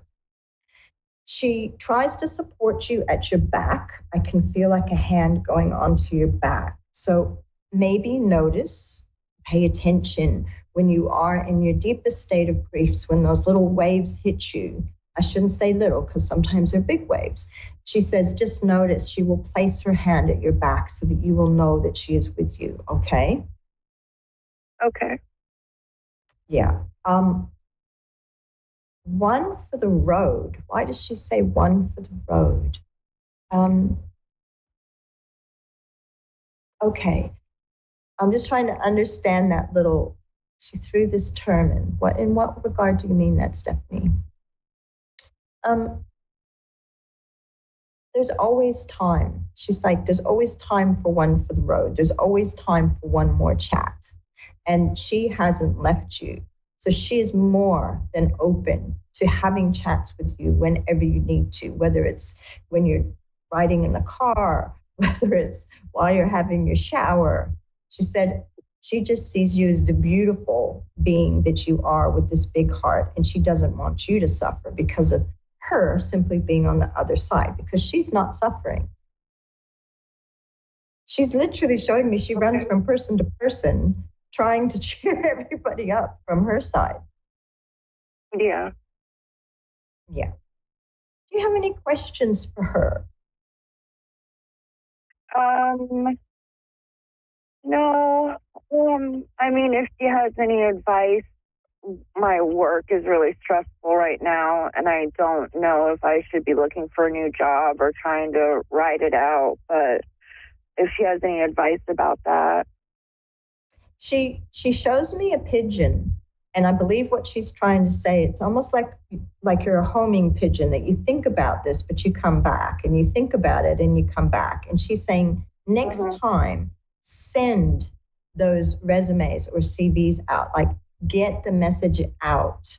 And you can still perch and stay where you are, but begin to send things out, because she says it's a lot like fishing, and you're such a catch that the moment you get the interview, they're going to want you. So she said, don't lose heart. Send the CVs, send the resumes out. And she's saying you're going to have an amazing change within 3 to 4 months. Okay. There's, nice. I feel like you feel like, because she's making me say like Groundhog Day. Like, in some regards, life's moving too fast outside of work, but then so much time with work, it feels like Groundhog Day. Like it's just time to refresh, time to move on to something new now. And she said it's like a change is as good as a vacation, really. Getting that change, getting to bring your energy someplace where it's going to be appreciated. And she wants the best for you. Now, have you got a son? Yes, I do. She's saying that he's going to settle down soon too. So is he going through some change at the moment? I mean, school just started for him. It's his senior year. So, yeah, he's got a lot of changes going on right now. He's trying to figure out what he wants to do with his life after high school. Yeah. She's saying the word to me, engineering. He must have some mathematical skills. And she says like bridging college, like almost like if he needs to go to the intermediate, like the local college before or technical school before he moves on, like a two-step career, like a two-step education. And he doesn't have to do it all at once. Is he interested in drafting, in drawing and that type of thing? He's a drawer, but he's more into like computers and stuff. Okay, so it could be, I'll just check with her. Bear with me. I've got a divining rod here, and I'm just going to ask her. I know you can't see. I'm going to ask her to move this rod. I remove all and any influences from anybody else, and I'm going to say to her, which way is yes, please, Stephanie? Good. She's moving the rod to the left, and which way is no, please, Stephanie? Beautiful. Okay, so are you talking about software engineering? All right, so there you go. I thought that's what she meant. I wasn't sure about the type of engineering, but she's saying software engineering. That would be right up his alley. Does that make sense? Yes. Perfect. Because I think of old school engineering because my dad was an engineer, but I forget. My youngest is also a software engineer, so I should have thought of it. So that's her advice. He's going to have wonderful moves forward, but he may do it in like a two-step education, start at one level, then go back to study again, and then move on. And she said he just has to follow his passions, and you just have to be with the right people around you that are more appreciative of who you are and what you have to offer. Thank you. Thank you. I'm just going to see if Stephanie has anything left to say. She's just streaming kisses, blowing. She's just giving you her love. Thank you. All right. Thank you so much, Kelly, for connecting today. And I hope that brings you some peace. She's happy and she'll be with you anytime that you need her. Thank you. It does bring me peace. Beautiful. All right. Bye-bye now. Bye-bye. Okay. All right. So, wow. How does that happen? How do I actually bring them through? How do I make contact? Literally, I have to get myself into that peaceful state, into that space where I could use my imagination if I wanted to, but then I leave it open. And when I leave it open, they can show me pictures. I go from my head to think of questions and to the rest of my body and my heart to actually receive the information. So, how do we receive the information for all of those things I talked about at the beginning of the show? Mediumship readings, which I've just conducted one, psychic readings, Akashic record readings, etc. How do we receive the info? Now, many of you have probably heard of clairvoyance. Clairvoyance is the most common one spoken about, which is seeing pictures. It doesn't mean that we see from the outside.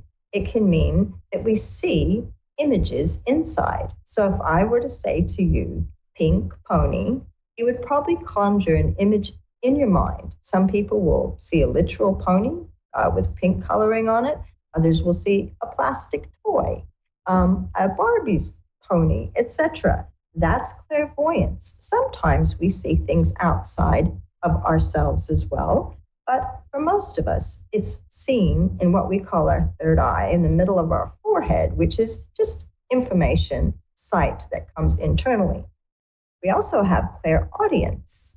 Clairaudience is hearing, very simply, and it's not always hearing as though we would hear snapping fingers or a voice outside of ourselves. The words can go through our mind, sometimes in our own voice. We just have words streaming through just like we're thinking. And that is clairvoyance as well. And clairaudience as well. We also have claircognizance. This is a tricky one. People say, how did you receive that information when I'm in classes? And sometimes it's just knowing. It's just spirit just drops it into our mind and suddenly we know a thing and we don't know how it arrived there. And that's called claircognizance or clear knowing. And clairsentience is clear feelings. So if a person is emotional in spirit, I can feel whether they're tense, whether they're regretful, whether they're sad, happy, etc. And that's just realizing that those aren't my feelings. So they must be the person or the being that I'm working with, whether it's spirit in mediumship or my client, about what we're talking about.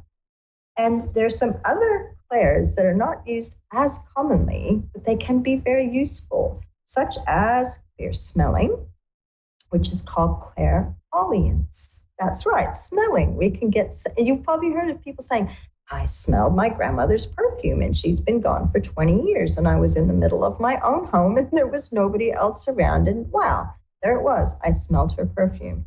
That is called clairaudience. There's another one called clairgustance, which is clear tasting.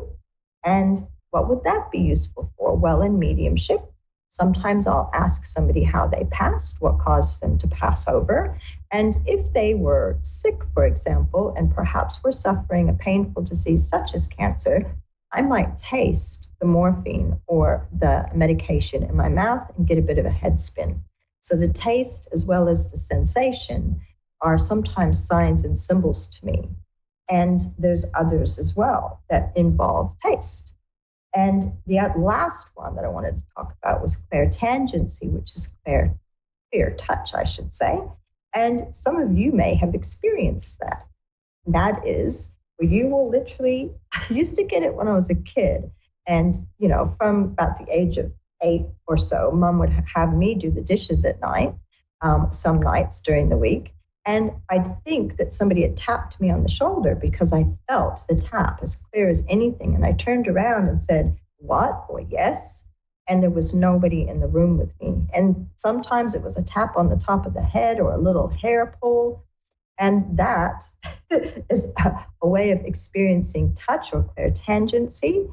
And the other one that you've probably experienced yourself, most definitely, is, when somebody tells you a spooky story or something that really gets down to your soul, you'll feel goosebumps or chills. And that is also clairtangency. So all of those clairs are what underpin all of the work that we do, whether it's mediumship, psychic work, Akashic records, remote viewing, channeling, and even healing work. We have all of these senses that help us to receive information. We just have to learn how to open ourselves to them. And that's why I always say, anybody can learn, can be taught. I had 2 or 3 of those senses working beautifully. And then I had to have a mentor to help me open the rest. And I can do that for you.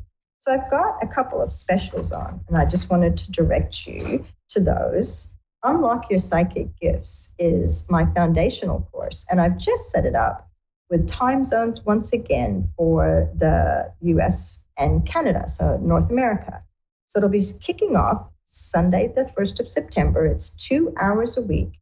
It's from 4 p.m. Pacific Standard Time to 6 p.m. Pacific Standard Time for 6 weeks on Sundays, or that's 7 p.m. Eastern Standard Time to 9 p.m.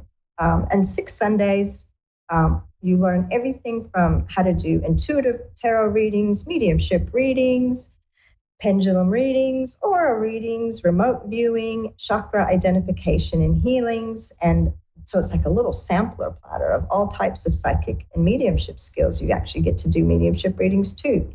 6 Sundays, and you get 33% off. So that is approximately $146 US for 6 weeks of training. And I've had people leave just that course and go straight into professional classes.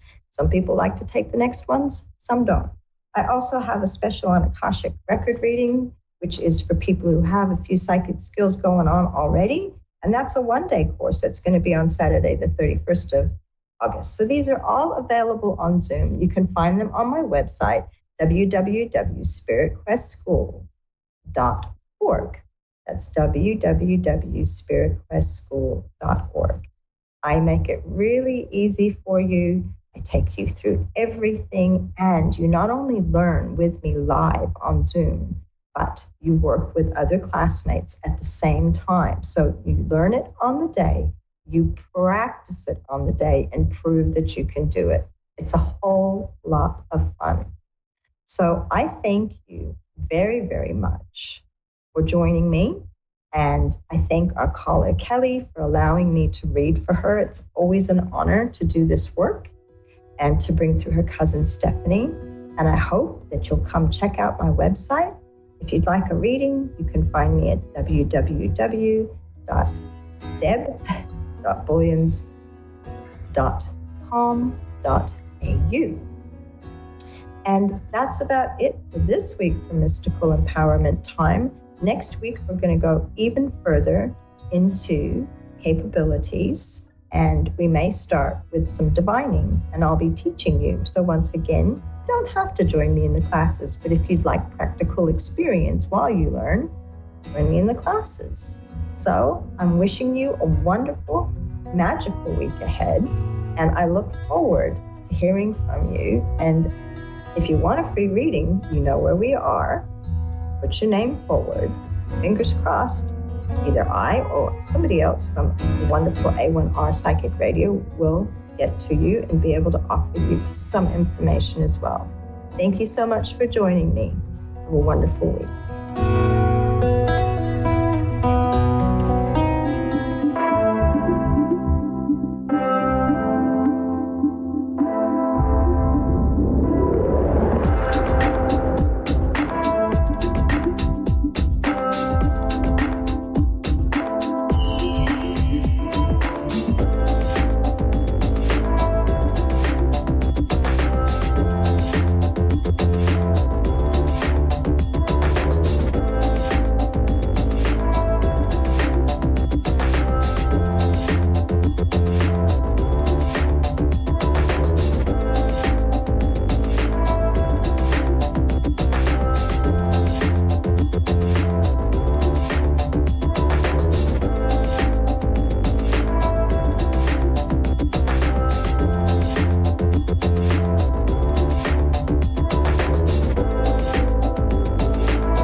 A1R Psychic Radio, Earth's #1 psychic radio network, and watching Moonstruck TV, Enlightening Television. Welcome. Time for the Hallie Elise Show with Hallie Elise. Hallie Elise. Live from HallieElise.com. Connect direct. In North America, dial 888-454-2751. In London, 20-3519-2158. In Sydney, dial 02-8488-3147. Or online, contact us through our Facebook page, facebook.com/psychic radio. Or one of our websites, askoneradio.com or moonstruck.tv. This is the Hallie Elise Show on A1R, the Ask One Radio Network. Welcome, everyone. As always, I am delighted and excited to be here with you. And tonight, I have a special guest, a newer friend, Jonathan Barkey. He owns Aerial Treasures, and you could probably see some of the treasures behind him. This evening, we'll talk a bit about gemstones and crystals and spirituality and how they all kind of intermingle, and a bit about Jonathan's background. More importantly, you'll be able to find out where Aerial Treasures is and how to walk in and get your own treasures. Whether you're local or someplace else in the world, Jonathan can get you treasures. Hi, Jonathan. How are you? Hey. Thank you so much. My pleasure. I'm so glad you could be here tonight. I've been to your shop now a few times, and every time I go in, I go, ooh, ah, and then I go home with a boatload. It's easy to do, right? I was going to say, I think that's pretty much everyone, yes? When they come in, they're awed by it all. People are pretty blown away when they see all the rocks, minerals, and crystals and from all over the world, and they don't know what to expect the first time, and then, they usually want to leave with a bunch of treasures to take with them, awesome. To add beauty and healing to their home environment or work environment. Right, as well as stones can be protective, or they can help you tap into a deeper state of meditation or connect with intuition better. I know we were talking about that a little bit the last time I think I was there, or the time before, as well as when we were planning our get-together on the radio. We talked a little bit about that. Now, can you tell everyone how it is that you came about to deal with rocks and stones and gems?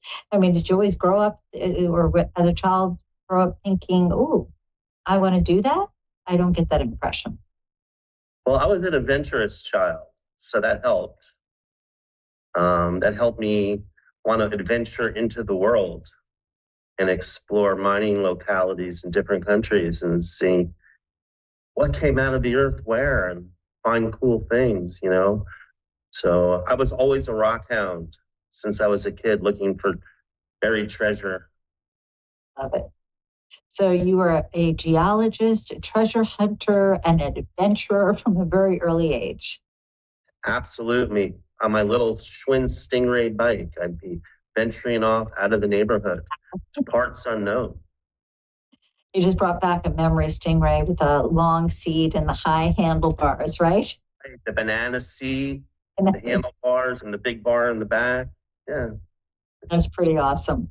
But kidding aside, as far as growing up and wanting to be a mineral person or a gem person, how did you end up going to Brazil to purchase stones? Because I know that's where a lot of your gems come from. I also know that you actually came across a very unique vein and a stone, or you had the opportunity to actually name one of the stones. So tell us a little bit about that.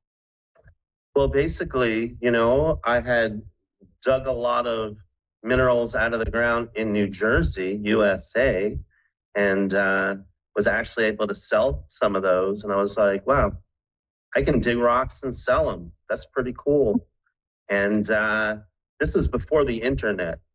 So I realized as I was supplying shops and resellers in the New York City metropolitan area that I needed to find where I could get a good source and supply to provide for my customers. So I went to the Rutgers University Library, where I was a student at the time in my 20s, and went through the card catalog and looked up anything they had on mining localities in Brazil. Because again, this is before the internet. You couldn't just Google it. Right. And next thing you know, I got a visa, a passport, and got on a plane and just headed into Rio de Janeiro. Spent a day or two at the beach, then into central Brazil, Minas Gerais.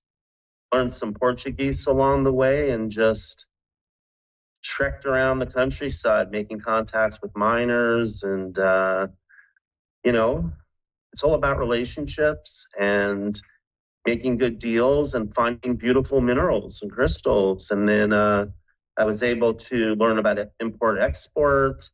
And I traveled around Brazil to the south, where the amethyst and the agate is, and in central Brazil, where there's the quartz crystals, northern Brazil, where there's the tourmaline. And the next thing you know, I had stuff coming up to the United States, to the port, and was able to start doing trade shows. And people seemed to like my taste because I supplied a lot of shops throughout, and still do, throughout the United States and even internationally. And so you're not working through the internet when you select the gems that you want. You actually go to Brazil still, yes? Yes, not just Brazil, because the stone I named I found in Tanzania, East Africa. So that was a whole other adventure, traveling to the mines in East Africa. Right, so you're not limited. It's basically where the wind blows you that you end up.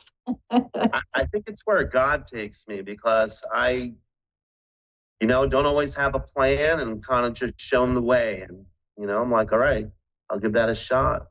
Let's backtrack for just a moment. You mentioned that you were digging up gemstones in Jersey.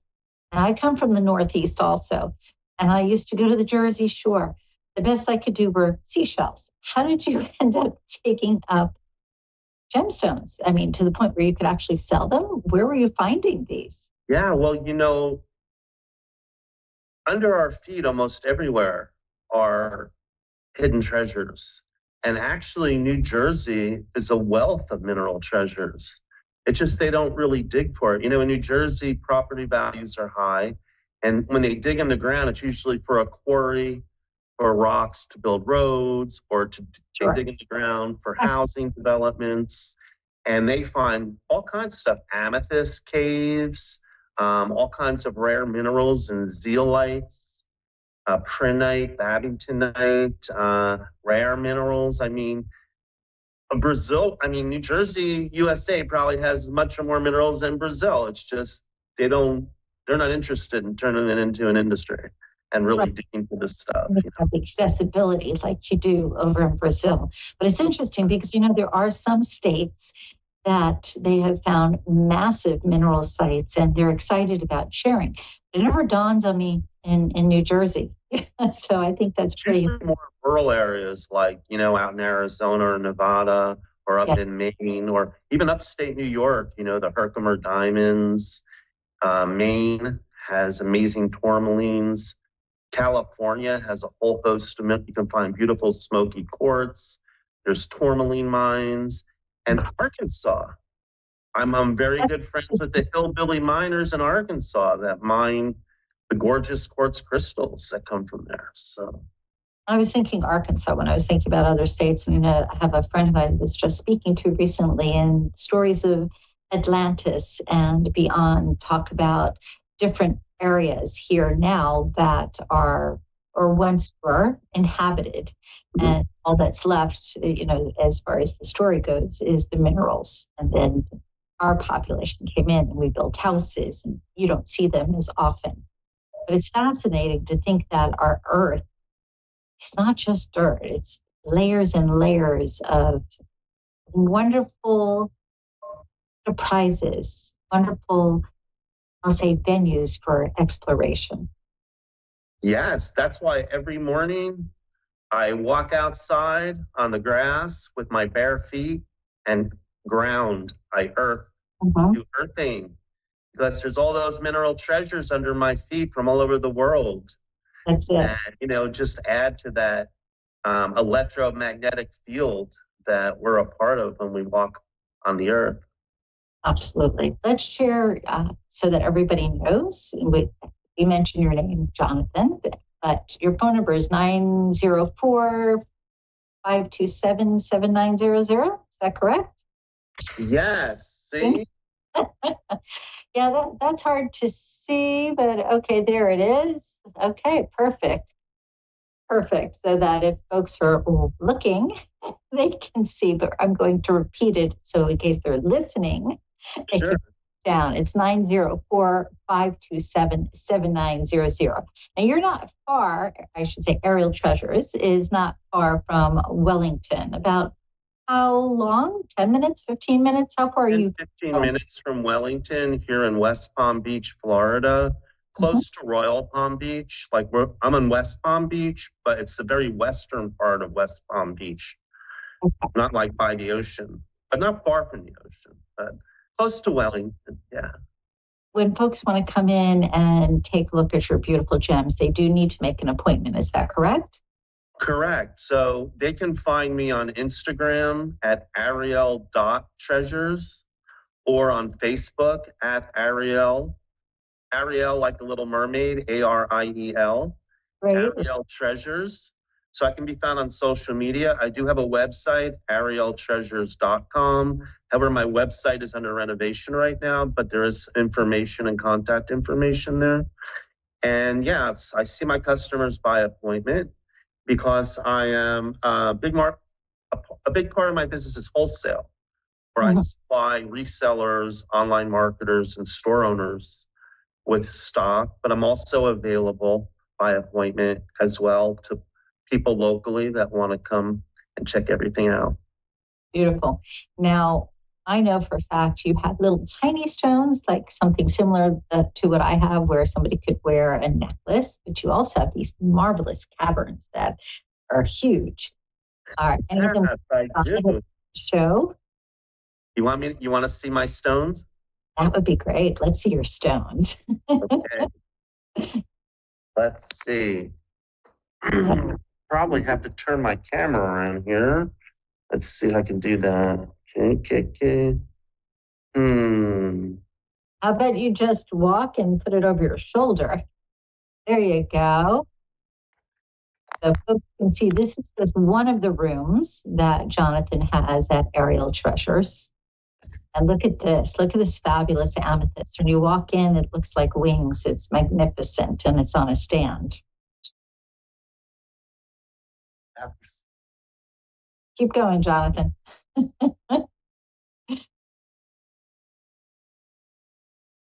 Okay, so you can see there's a variety there. There's even those little gem trees. My grandmother used to have one of those in the house. It was all jade. Look at that rose quartz sphere over there. That's beautiful.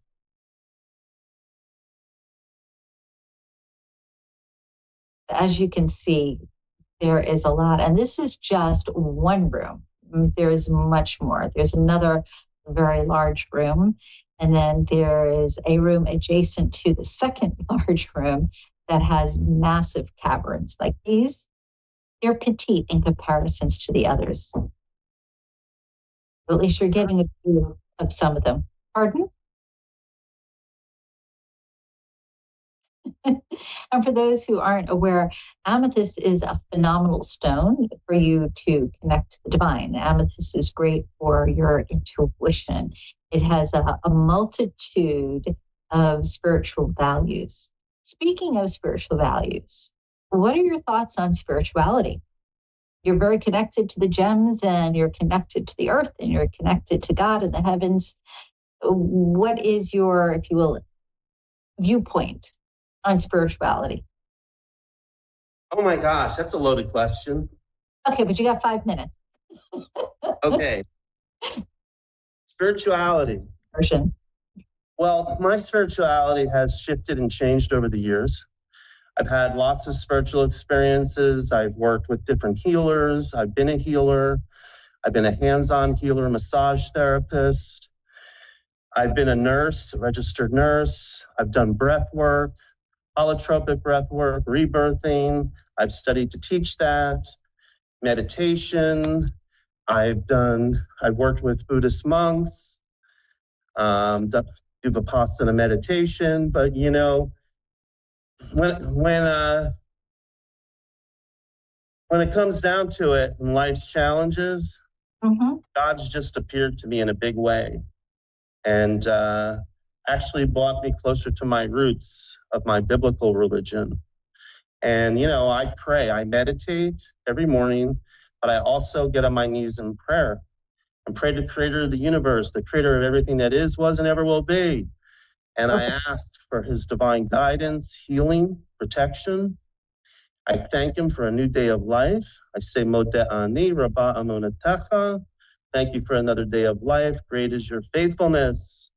And I feel alive and thankful that I have this life, that I'm in a strong body, that I have wonderful friends and family, that I have a business that I love with beautiful creations of nature, of the Lord, So if I can, and just the wonders of life, you know?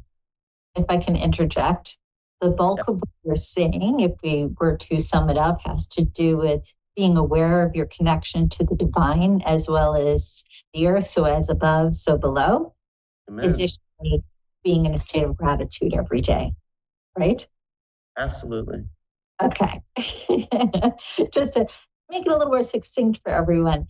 Now, being surrounded by all of these gems, especially since you have such a strong awareness of energy, a massage therapist, a Reiki, all of these other different types of modalities, they tend to boost awareness. And here you are really, truly immersed in all sorts of frequencies and energies. How do you sleep at night? And I don't mean to be funny, but I have to wonder, do you have lucid dreaming as a result of being surrounded by so many gems? Yes, I mean, I have crazy dreams. Like, you know, most nights I have pretty fantastical dreams throughout the night. Sometimes I remember them, sometimes I don't. Some of them are prophetic. Sometimes I've experienced things I've dreamed. Sometimes they feel like they're past life dreams. Sometimes they feel like I'm some type of other life form on another planet, or you know. But the truth is I want to get a good rest. So I have an earthing mat on my bed that's plugged into the wall, so it's grounded. That helps a lot. I take nutritional supplements, you know, magnesium and theanine, and things to help me sleep and get a good rest. And I usually get a pretty good rest, because rest is important. I say stick to the basics: good food, good rest, sunlight, lots of love. So simple. I mean, from what you're saying, really, so much of this has to do with simplicity. And my opinion, though, I feel a lot has to do with the frequencies that are emitted from all those gems, because they are a part of the earth. They are a part of the heavens. You know, everything is so interconnected. And the idea of mind, body, spirit having a wonderful enhancement, which does give you good rest, which also, though, gives you those vivid dreams and gives you those prophetic dreams. Would you say that if somebody wanted to increase their ability to sleep well, because you mentioned healing earlier, as well as be able to have more advanced dreams, that you could recommend certain gems for them? Or do you feel that the best way to do it is for them to come in and just kind of allow themselves to be guided to the gems? I really believe intuition. Like, the older I get, the more I trust in my intuition more than like my logical mind. Our logical mind is a tool, but intuition is like, it's like the intellect of the universe that you're tapping into, you know? Agreed. And so let's see, as far as, I would say just really what you resonate with, because we're made of all the minerals of the earth. Our whole body, calcium, potassium, magnesium, our whole body is minerals, our bones, our organs, all our physical body, the neurotransmitters in our brain, they're all mineral chemical combinations. So we're made up of all these minerals. So I think that, like, when we trust our intuition, when we're around different crystals and stuff, you know, we can feel it. We can feel, oh, wow, this is something that's going to help me right now. You know, maybe there's a little deficiency or imbalance somewhere. But this is going to help this particular gemstone, because I mean, we have herbs, right, that we use for healing. Different plants have different healing properties. And, why not stones? We're electrical beings. We have a nervous system. And, the stones a lot of the stones put out electrical charges. The quartz crystals, that's what they use in watches and electronics. So, we don't even understand it. Like, science cannot even explain at this point, like, how all this works. We know a little bit, right? But what I want people to know is each and every one of you is so much more magnificent than any stone or crystal. So it's good to look at things outside ourselves, but value who you are, because you're so much more complex and amazing than any inanimate object. So keep that in mind. Perfect. Now that you've said that, let me share that if someone is drawn to a particular stone or a particular color, it usually has value for them. As you said, if it resonates, they should go ahead and get it. If they're thinking of a loved one that they want to send a gift to, I know you have an entire room that can package stones up and just get them to where they need to be. And someone, let's say, call you and go, hi, I can't make it there, but I know approximately what I want, and you can help them? I do 75% of my business is through video call appointments. Okay, perfect. Plus, I'm in Florida, but I do business with resellers throughout the United States. So I'm shipping stones to all the different states. So the advent of the internet and video calls just makes it so great. I roll my golden cart that I have here around, and I scan the items, and people pick out what they want, and and then we pack everything real well and ship it to them, and they get it pretty quick, and they open it up with a big smile. Okay, so let's give them your number again. It's 904-527-7900. Yes? Correct. 904-527-7900. And always look forward to hearing from new people. Okay, and again, I just want to repeat the name of the business. So if people forget us, they'll remember Ariel, like the Little Mermaid, treasures. As treasures. Treasures, right? Yes, plural, lots of treasures. That's it. Okay, so I have a funny question to ask you. If there is something that you could tell everybody listening, other than what you just told them about how they are magnificent, powerful beings, but something specific about the gems, what would it be? Something specific about gems? Like if somebody just said, all right, tell me something about gems, other than what we've already chatted about. Okay. What could you share? Well, it's an amazing world unto itself. You have the oceanic world, you have the cosmos, and then you have the mineral world. And there's so many different stones. There's so many different combinations of stones that create beautiful crystals and minerals and gemstones. And it's just a vast, interesting field of study on a scientific level, on a collector level, and on a metaphysical level. It's just really, again, it just adds to the beauty of creation and to our world at large. And I do my best to be a one-stop shop, because I like to have it all. I like all the different minerals. So I don't specialize in just one. I like to have some of everything, as much as I can. I don't have so much space. The gem that you got to name, can you briefly tell us a little bit about that? I know how beautiful it is, but can you share with us how you stumbled across it? Which? The one that you're in the magazine about, and you named the gem. It has a very unique name. Tangerine, yes. Tangerine, yes. Not tangerine. Yes. It's right here. It's gorgeous stone. This is a stone I found in the African bush. I work with the Maasai villagers. They're a tribe in northern Tanzania, southern Kenya, and this is found on their land. And the land is way, way in the African bush. It's like going on safari. You see just about every safari animal when you go to this mine.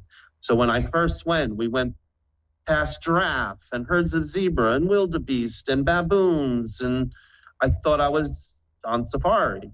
And there it is in a beautiful, pristine mountain with beautiful flowering plants all around. Was it outside where you saw it as you pulled up to it, or was it inside? Cherry. This is cherry tangerine. It's a natural cherry quartz, and it sparkles. It has lepidolite crystals in it, so it's all sparkly. It's a really unique stone. I brought it out of the African bush into the United States for the first time, and I've made beautiful jewelry out of it and gemstones. So it's relatively new find. It's a gorgeous stone, and I'm happy to be able to share it with the world. I'm so delighted that you found it because I've seen it in person and it's amazing. But let me give out the name of your business again and the phone number so that folks can call you and pick your brain and see what other goodies you have. So it's Aerial Treasures, and this is Jonathan, and the phone number is 904-527-7900. Keep in mind, you can connect with Jonathan on Instagram. You can connect with Jonathan, on Facebook, on the web, from what we gather. The site's still being worked on or revamped. I think we all have that issue. Can't tell you how many times I get phone calls from people going, "Hi, I like your site, but I can help you fix it." It happens all the time. I just want to thank you truly for joining me this evening and sharing a little bit about your world. And I hope everyone listening does take an opportunity to investigate Aerial Treasures and connect with Jonathan, because I really feel like you'll be happy that you did. And to you, my friend, I look forward to seeing you soon. I, again, suggested somebody go visit because I love your shop. Hopefully they'll come out in the next week or two. It was a pleasure having you on tonight. Thank you.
Psychic Radio, Earth's #1 psychic radio network, and watching Moonstruck TV, Enlightening Television.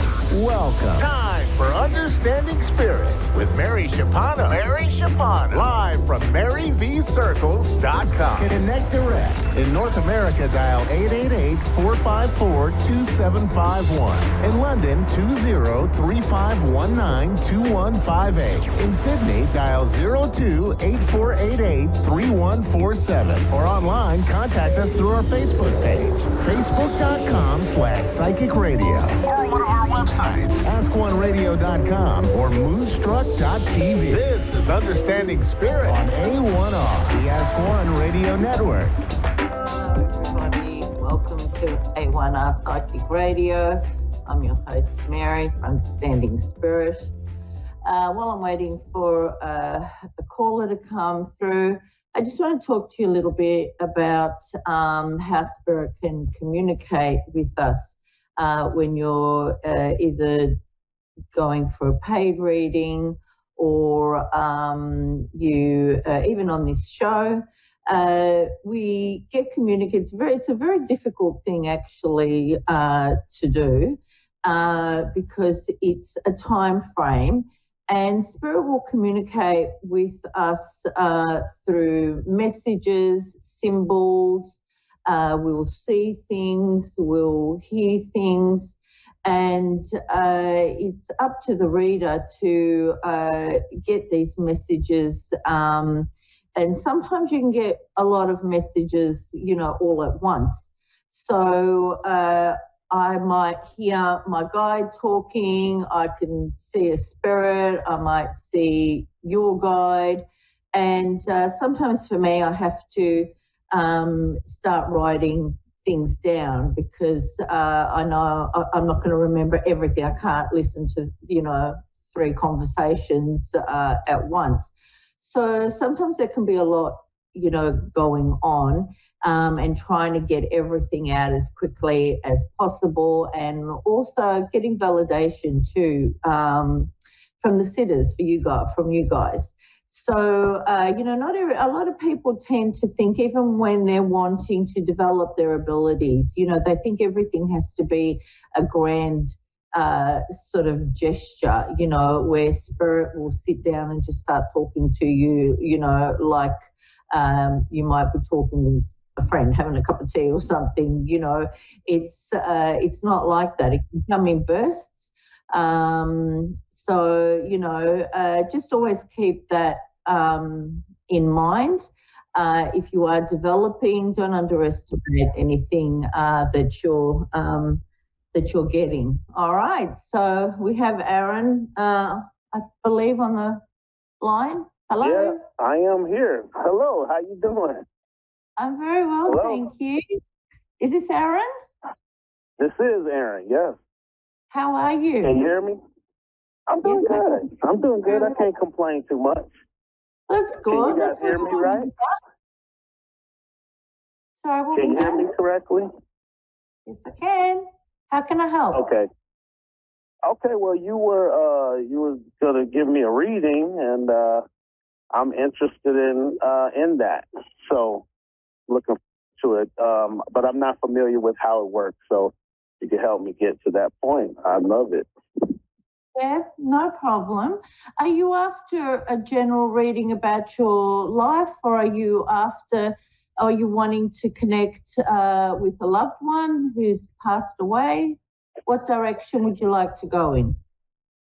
Okay, well, if I were to ask you a question, I'd like to say, you know, is there some level of an omen over me or some dark spirit? Because I keep running into walls in different endeavors in my life, and they seem to be, it just seems to be that way. I'm not sure why. Okay, so you're feeling like maybe there's some kind of negativity around your life and you're getting blockages. Is that correct? I wonder if that, I just feel like maybe I have some kind of a bad luck omen over me or something, because, you know, like things that I think I should be prospering through, I seem to not be able to prosper like other people, even though I put in the work. Yeah, okay. Aaron, what I'm seeing around you is I see a lot of light around you, actually, all right? So I don't feel like it's anything that you are doing, essentially. I do also see some grey energy around your aura as well, okay? So I do feel like there could be some negativity kind of thrown your way, all right? Now, what I have been learning lately is that first of all, I always wear one of these. I'll show you. It's like see, turn it around. It's not doing what I want it to do. Like an evil eye. We're going wrong way. Okay, and the blue one is always the best one. So if somebody is giving you the evil eye, you know, it can bring some negative energy around you. Okay, now the evil eye is not always a bad thing, all right? People can unfortunately give you the evil eye because they think you're doing really well or they're praising you. In some cultures, a lot of brides will always wear the evil eye on their wedding day because, people are always talking about how beautiful they look and stuff like that, okay? So you can, first of all, you can start, if you want, you can wear something like that, okay? Also, our own energy attracts things as well, okay? Now, and it's as simple as, let's say you're driving along and somebody cuts you off, right?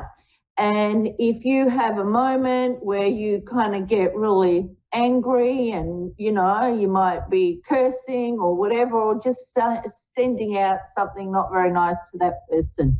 We consider ourselves to be good people. However, we have little bursts, okay, where we don't consider that to make us bad people. However, it doesn't make us bad people. But what it does do, it sends out negative energy to somebody. And then, of course, what happens, it comes straight back to us as well. Okay? So the other thing that I would say to you is always in your life, try to just send out goodwill. Okay? If somebody does do something like that where they cut you off, or you're at the grocery store and someone pushes in front of you and it's annoying, especially if you're in a hurry or whatever, stuff like that, try to just stay within yourself, try to just stay kind of like in control of your situation at that time, okay? And so that you are sitting in light within yourself, okay? You will find that the more you practice that, the freer you will become. It's not something that happens straight away, but it does happen, okay? You start to detach from your human state and you start to feel more elevated, more enlightened within yourself, okay? And then you start to attract all things that are of light, okay? All right. So there are, of course, also prayers that you can read for yourself.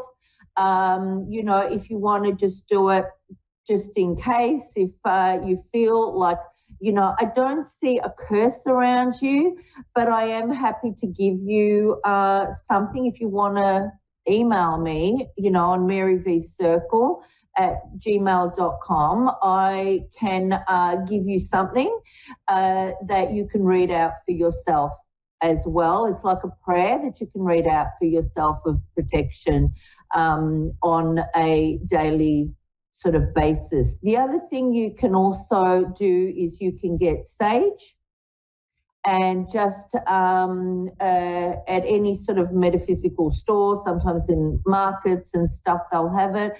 Make sure that it's white sage and that it's a good quality sage, and you just light it, and now embers and everything fly everywhere, so you can do it outside. But just kind of start from the top of your head and just try to take the sage around your body from head to toe and do that 3 times. Now, in my shows, when they've been educational, I've also spoken about protecting yourself every day, all right? And I ask for, when you're doing meditations, but this is something you should do anyway, every day, right? Visualize a white light coming down, and like a white ribbon of light, see it wrapping around your head from the top all the way down to the bottom of your feet. Do that 3 times, and then bring down another white light and visualize that going around your body 3 times, giving you protection, all right? The other thing that you can do to put yourself in a protective dome is, I'm sure you have them there. We have them here in Australia. The little snow domes that you shake and they got like a little snow in it. Visualize yourself like you're sitting in a little snow dome, all right? Now, there's no snow in there. It's just your lovely self. And on the inside of the dome is all mirrors. And all you can see is your beautiful self and your beautiful energy. And on the outside of your snow dome is mirrors as well. And then whenever anybody is sending you any kind of ill intent or jealousy or any negative feelings because they're upset about you at that moment, it kind of just bounces off you and it's like a return to sender kind of thing. Okay. So they're the kind of things that you can do. I don't see any attachments on you that can be causing you any harm. You just need to be protecting yourself every day. And if you can't remember everything like after the show, just look back on the show and you'll just do those things. They're pretty easy to do. It's just, the discipline of doing them. But I do see you doing really well.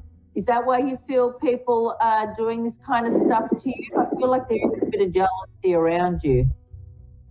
Yeah, well, I'm standing in the world famous Laugh Factory right now, and I'm one of the comedians and I've been to 43 states, 4 countries doing it, but I haven't been to where I'm super famous or very well known.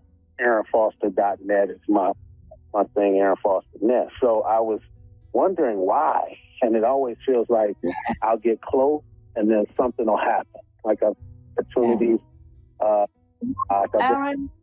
Aaron, I'm sorry, we're at the end of the show, but if you get in touch with me, I'm happy to continue on email with this for you, okay?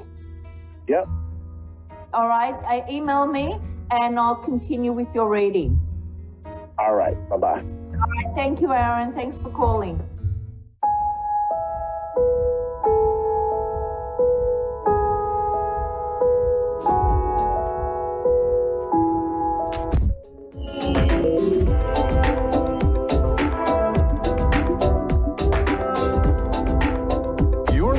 A1R Psychic Radio, Earth's #1 psychic radio network, and watching Moonstruck TV, enlightening television.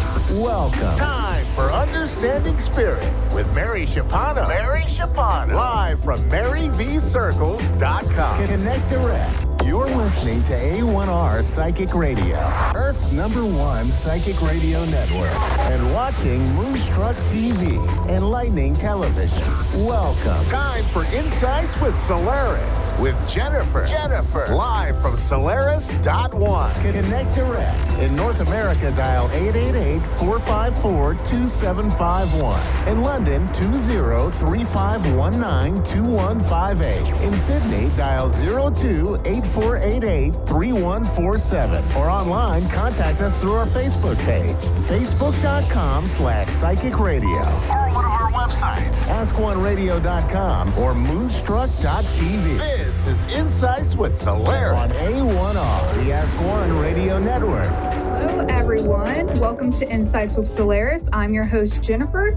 I have been a tarot reader for over 10 years, and I have over a dozen healing modality certifications, everything from Reiki to sound therapy to plant medicine. At the end of the day, I am a channel for spirit, and I am here to guide those who find me and are asking for guidance as well.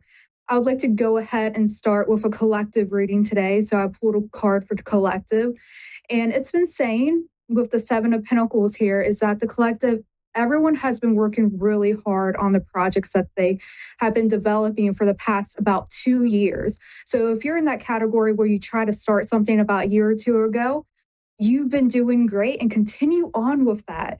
There is a temporary pause in action, but that's okay. There's nothing to worry about. There's nothing to get anxious about because you did what you needed to do. You created such a beautiful and strong foundation that you do not have to worry that it's going to fall apart because you've done your work. And you're going to continue to do that because it's coming up. And I'm seeing for a lot of people in the collective energy, when it comes to that November time period, end of October going into November, what's going to happen is that you're going to see some more energy push through a lot of the projects you've been working on. And that means you're going to start harvesting, because we're getting to that harvest season, and harvesting all of the good things that you have been working on, which is so fantastic to see as a collective when there's so much going on in the world right now. And I see a lot of people, there is a lot of fear surrounding money or finances. Perhaps there's some risky business involved in these projects, so some type of investments. It's okay to reach out and ask others for help. And it's okay that things don't always work out the way you want to. But just know, again, that worry is a little bit unnecessary, because you are moving into a new phase and you are creating all this beautiful abundance with each other, with your friends and family, with your neighbors, and just overall within the entire universe. So keep doing the good work. And when we are ready, we will be taking callers today. So we will continue on. And it looks like we have Carol from Chicago, Illinois today. So hello, Carol. How are you? I'm good. How are you? I'm doing fantastic. So have you had a tarot reading before? Yes, I have. I'd love another one. Well, fantastic. So do you have any questions specifically today? No, just whatever guidance comes through. I think I'm doing everything right, and I don't have any problems or ailments, or everything's looking good for me. But I'm not perfect. I might need some advice somewhere. Maybe you can pick up on something. Yeah, the first advice is that you're allowed to enjoy life. You're allowed to have a little bit of luxury. So if you've been not wanting I was a workaholic. Yeah, workaholic. Yes. So yeah, spend some time I can see that you had successful self-employment as well and working together, and just overall you do have a lot of success with this 9 of Pentacles. Like, you created your dreams. Wow, you got that. I did. You're absolutely right. I created my life. I bought a house a year ago, and I did it all by myself. You're right on that. And that's incredible. And I do see, with the 3 of Fire here, perhaps you're maybe a little bit bored, but you're looking to continue on. And that's completely okay, because go ahead. But this time, instead of just worrying about the money, perhaps find something a bit more in the emotional realm that gives you a bit more emotional fulfillment. Because you have all of this luxury you created. You have that house, but have you been making it a home is what I'm seeing, right? It's time to make things pretty. You got the foundation. Let's make it pretty. Let's make it joyful, because you're allowed to spend a little bit. I'm not saying spend recklessly or anything like that, but you work for it. You're allowed to have fun. Go treat yourself to a nice dinner. Go buy this comfortable sweater that's really fuzzy, but maybe a little bit expensive. Because I need to do that, because I've been so I'm just conservative to begin with, and I have to. I take care of my husband. He doesn't work, and I have a teenage son, and I hold the fort down here, and I'm the main provider, and sometimes I put myself last. And you're right, I need to start just pamper myself a little more on my days off, instead of just cleaning all the time. And I get bored and sit around twiddling my thumbs. I really don't have many friends that I can connect with, because I am I'm an old soul, and a lot of the people around me are just I don't connect with. So I have a few friends, and that's about it. But I need to go ahead. I've been dancing and singing and listening to music, and that helped me a lot lately. So, yeah. Let me ask this: have you had any type of event invitation, whether it's from a wedding or some type of group gathering? Recently, no. Okay, recently. Keep an eye out for that, because I do see you starting to connect with more people.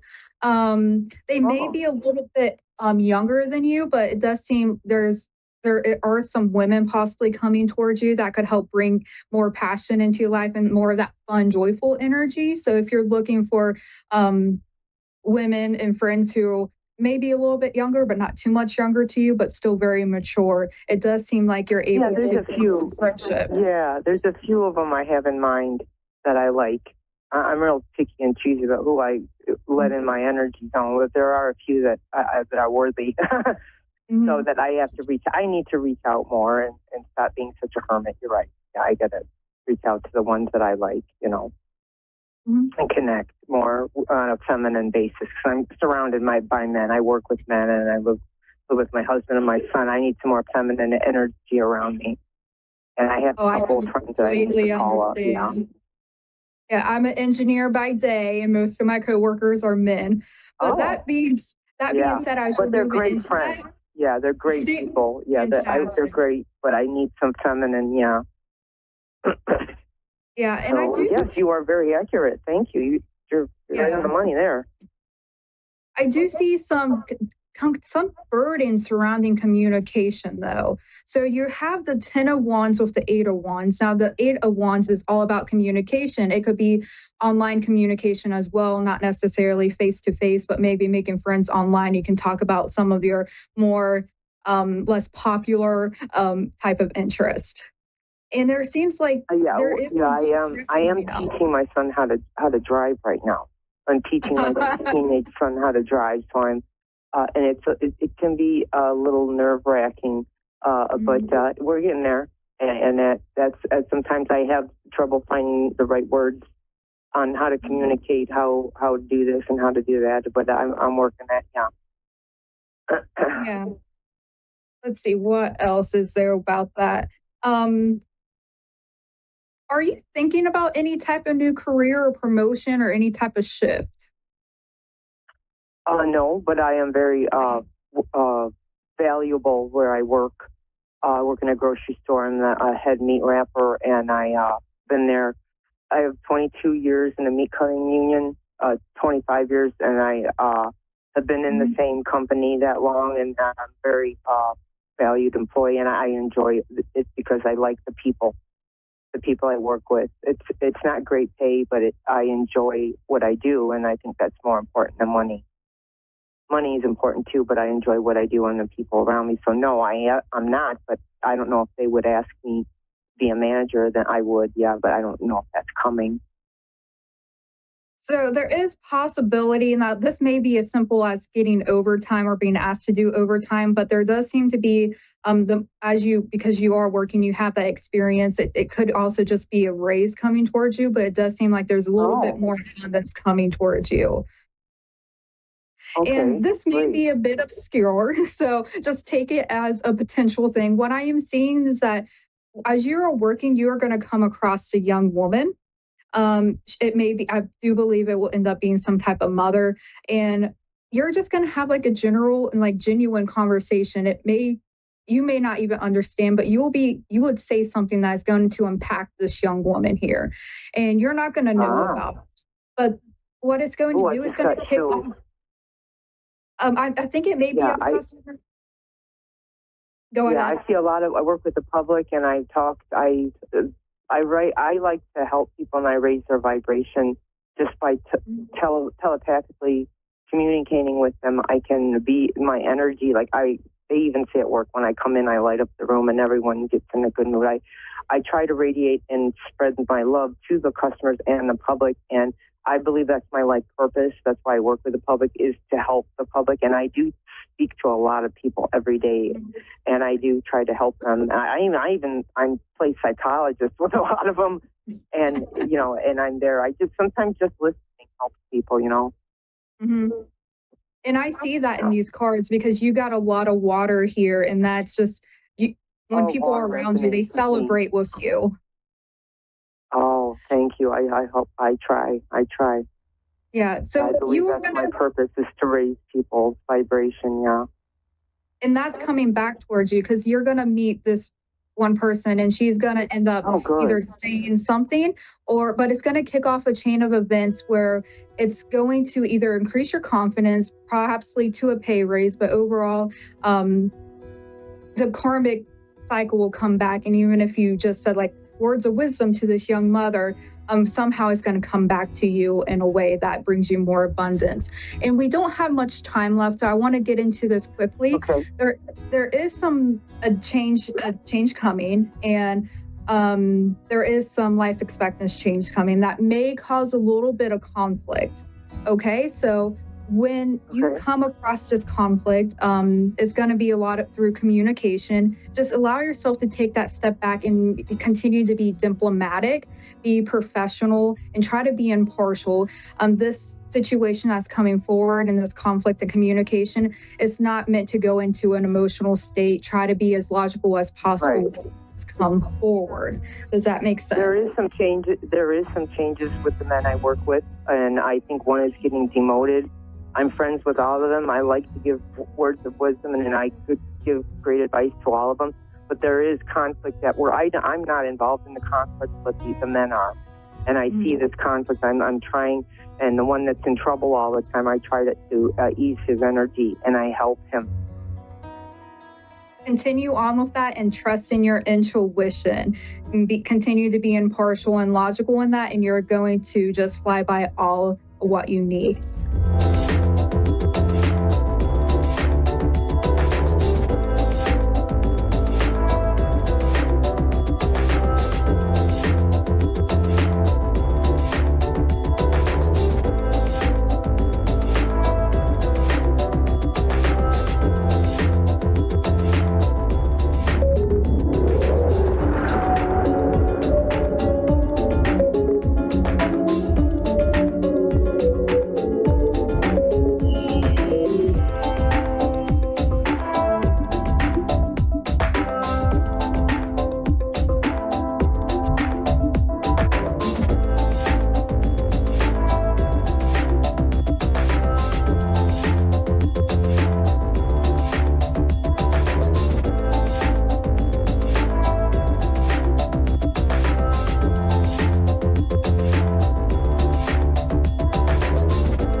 Psychic Radio.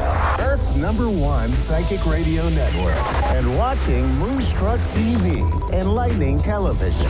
Welcome. Time for Your Time to Shine with Julie Yeager-Walker. Julie Yeager-Walker. Live from Wings of Souls with Julie.com. Connect direct. In North America, dial 888-454-2751. In London, 20-3519-2158. In Sydney, dial 02-8488-3147. Or online, contact us through our Facebook page, facebook.com/psychic radio. Or one of our websites, askoneradio.com or moonstruck.tv. This is your time to shine on A1R, the Ask One Radio Network.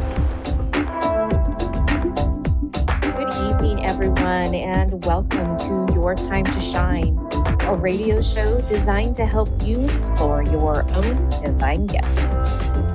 Good evening, everyone. Thank you so much for joining me this evening, and I hope you are all doing well. How are you all doing out there? It seems like there is a lot of energy between all the solar flares, going through the meteor showers. What else are we going through? Retrograde. It just seems like it is just crazy out there, and crazy in general. But it's been an interesting week. And so I just want to check in with you to find out how you are all doing, because with all of these crazy cosmos things going on in our world, it affects us in so many ways, on so many levels. And, you know, one of the things is that we sometimes can't discern what is ours and what is somebody else's. And just feeling all of this energy, feeling other people's energy, feeling other people's insecurities and frustrations, and thinking that it is ours.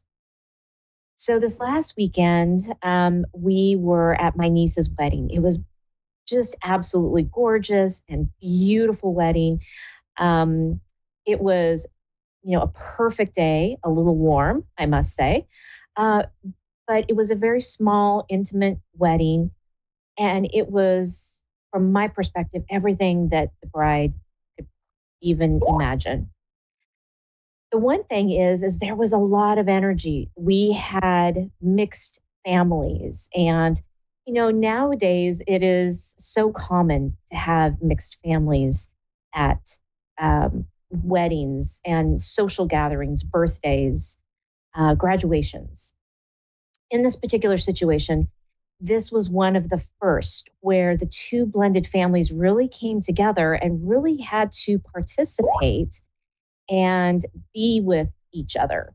And so there was a lot of tension, a lot of uncertainty on how this was all going to go. Now, of course, we're all adults. We figured it was going to go just fine, but you can't help but have that little nagging sense in the back of your mind going, I wonder how this is going to work out.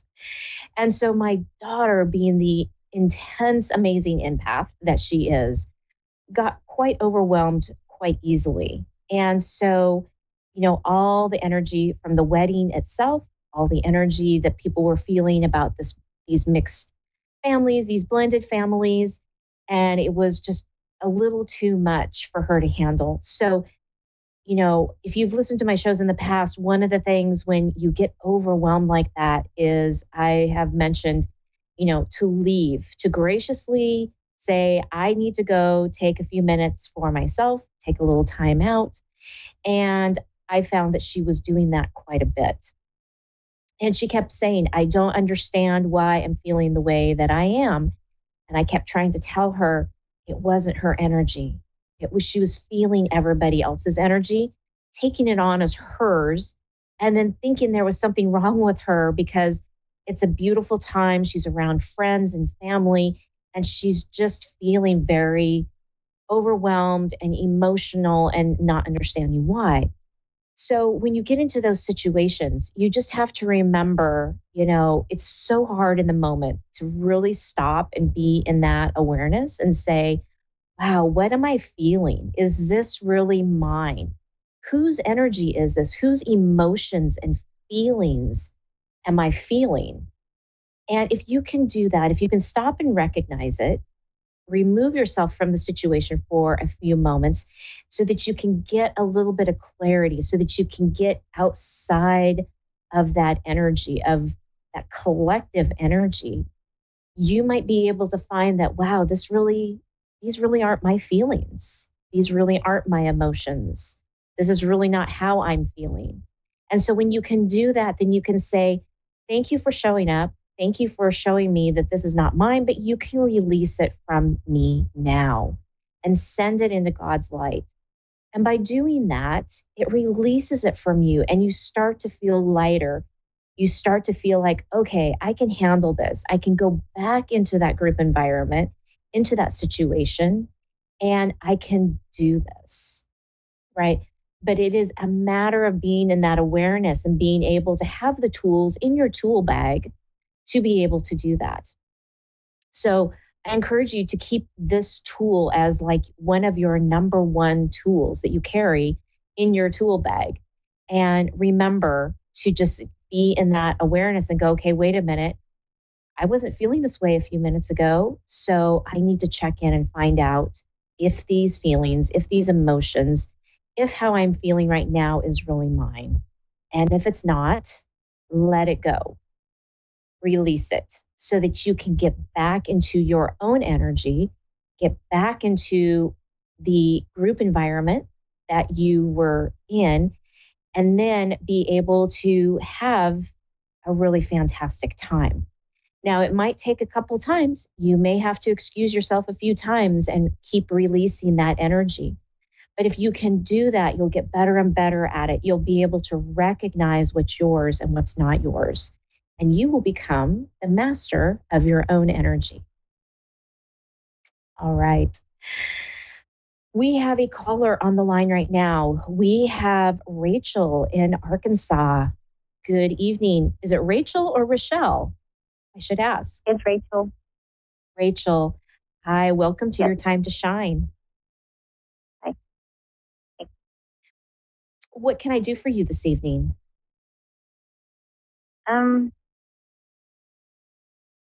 I'm wondering about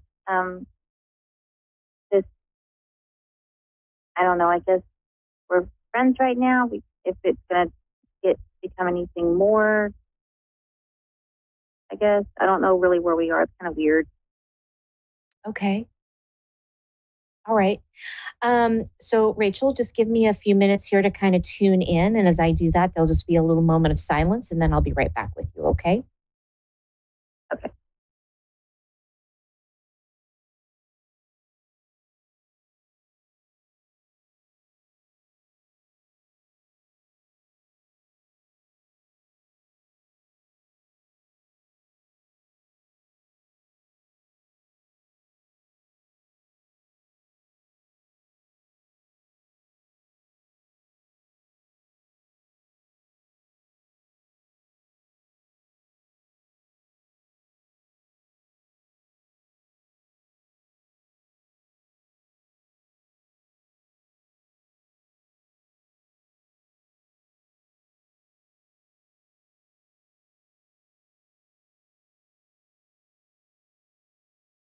Okay, Rachel. So what I'm feeling is that each of you are just being a little bit standoffish. It's almost like each one of you is protecting your heart, protecting your investment. And no one's really ready to like step forward and say, hey, what are we doing here? What are we doing in this relationship? Are we moving forward? Yeah. You know, what are we doing? So it feels like this apprehension between the two of you. My throat's getting really like clogged up right now. So it's like neither one of you are willing to talk about this situation. It's almost like the elephant that's sitting in the room and nobody wants to recognize it. So this is a relationship that I think could grow and prosper. At least that's what I'm being shown, and could be a really good thing. But the two of you need to sit down and kind of talk about the elephant in the room, and find out why each one of you is being so protective, right? It does have to do with past relationships and how you were treated previously.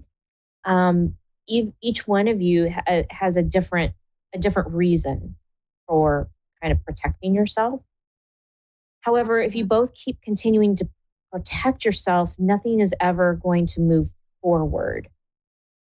Okay. So it's like what I'm being shown is, are you ready to take that chance and open up a little bit more to the possibilities of having something really fantastic? Yeah, I'm trying to, but like he seems so back and forth, and I don't want to just press the matter, so I just kind of being patient. I don't know.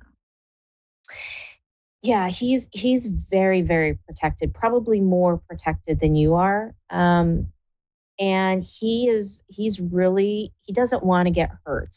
And right. So he's a little bit afraid to let go and be open to that. So what I'm being shown is, if you could be a little bit more open with, with your heart, that it would start, it would give him a place to start, if that makes sense. It would give him a sense of, it's almost like I'm being shown, he feels like you have one foot in and one foot out, and he doesn't know what to do with that. So if you can show them you have both feet in, right, whatever that looks like for you, right. Then that would give him a little sense of security to say, oh, okay, maybe I can open up a little bit here. Maybe I can give my heart away just a little bit, right? And see that shift happen. Okay.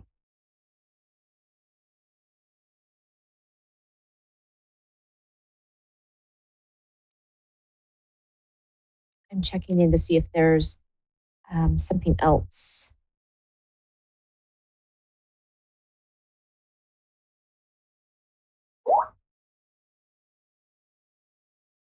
I'm just hearing be open. Just be real frank, in a way. Not to the point of being pushy, but just enough to let him know where you stand with yourself, and where you stand with him, and what you would like to see moving forward, right? And it can just be little tiny steps. It doesn't have to be big steps, right? So let him know that it's a safe place to land, if that makes sense. Yeah.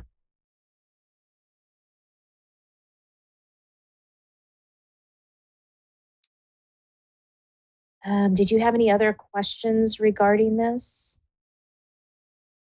I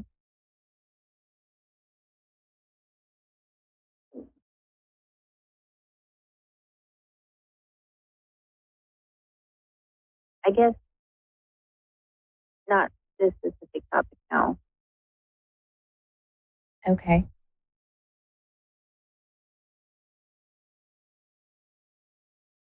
Can I ask another question or no? Yeah. The last little thing that I'm getting is, you have a really fantastic personality, and they're saying dazzle him. Dazzle him with your personality. Okay. What's your other question?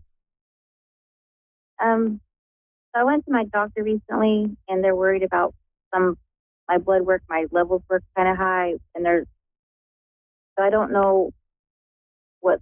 I guess I got to go to the hemo doctor, but it's like it's a cancer center. So I'm wondering, like, from what I was reading, the levels are high.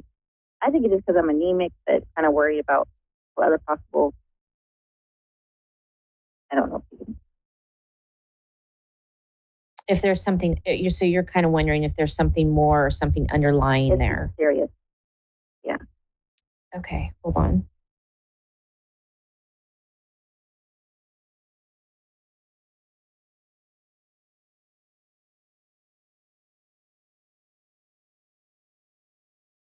I can see your levels kind of bouncing around. They're showing me that they're bouncing around all over the place. I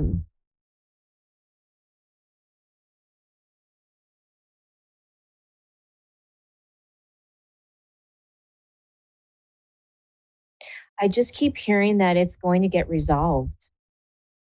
Okay.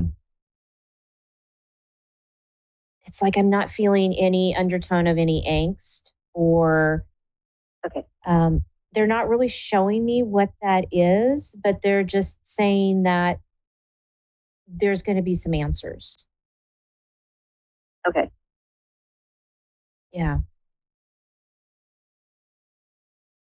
Okay. They're saying keep moving forward and keep seeking those answers because they will come forth. Okay.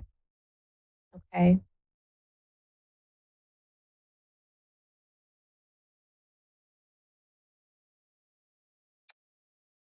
Perfect. Is there anything else that I can help you with, Rachel? No, I can't think.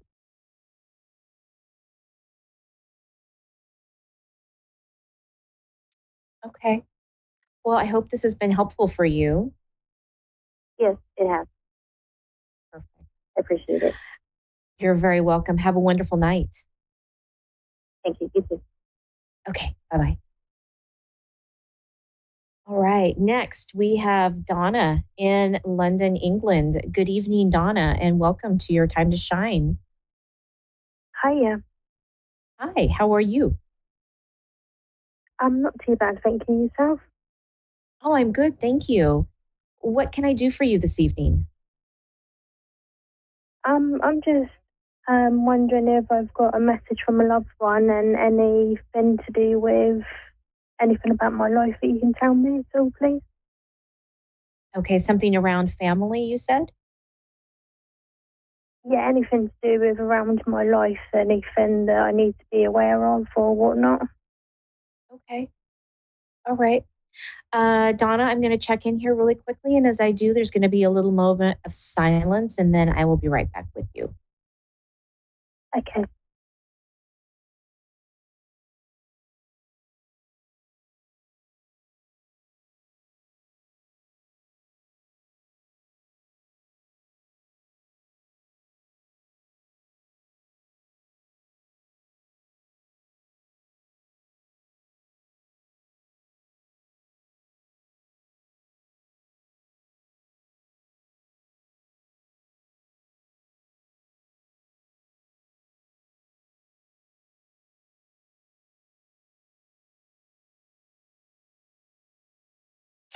Okay. So Donna, what they're showing me is that you're very perceptive. You're very aware of your surroundings. You have a very good gut instinct, and you're very psychic. And so they're wanting you to know that you've been kind of doubting all of these things. It's like you've been asking the questions, you've been asking for the signs, and they've been showing up, and then you kind of doubt that you see the signs. And so they want you to, your loved ones want you to know that to not shut all that down, because it's almost like you're starting to close up a little bit. And so they're wanting you to keep moving forward, because you've always been one to move forward in your life. And it's like they're showing me that you've stopped and you're just standing there. And they're saying keep moving forward and that you're on the right track, don't um, don't mistake or discount what you're feeling, what you're seeing as, Okay. Oh, that's not true. I really don't see that. I really don't know that. There's a lot of things that you just know. Um, and so those are kind of the hard things to say, oh yeah, those are signs. I just know I need to go in this direction. I don't know why, but I just need to go in this direction. And you stop yourself from doing that a lot. Does that make sense? Yeah, that makes sense. Okay. So they're wanting you just to keep that track, keep on that right track and keep going. Because as you continue to move forward, more things are going to be presented to you in your life. And you have such a gift. And you're really just now kind of tapping into that space. And they're super excited that you are tapping into all of that universal knowledge. That's what they're saying. It's all universal knowledge. And so to keep tapping into that. And, if you run into a situation where people are telling you, oh, no, that's not right. That's not it. Your loved ones are showing me, well, that's their opinion. And they're reflecting whatever it is on you that they perceive for themselves. And so it's not always truth, but you know that, and you can see through that, but then you doubt it.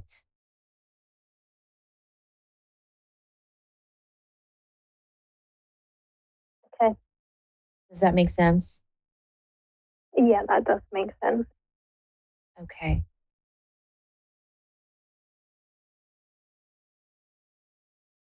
I just keep hearing onward and upward.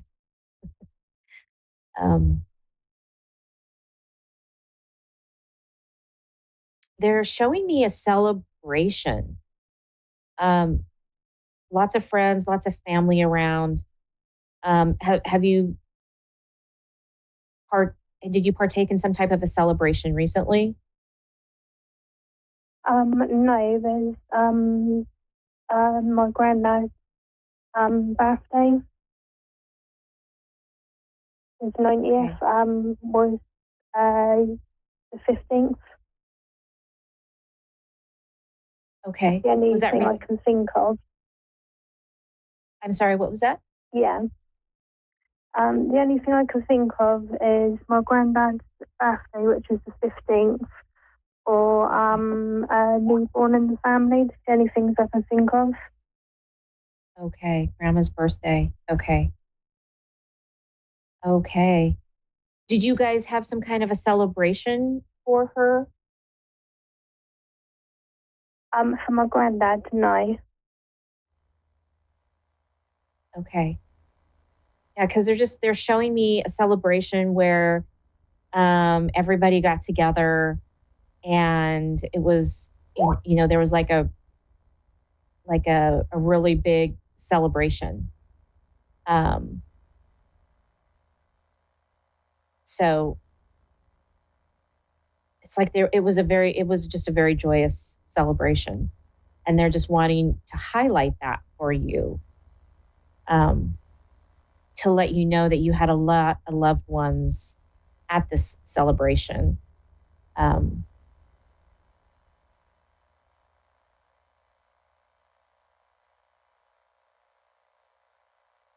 I can't place anything. Okay. Think on that, because because they're bringing this up. They're bringing this up for a reason. So. Okay, and is it a recent celebration or?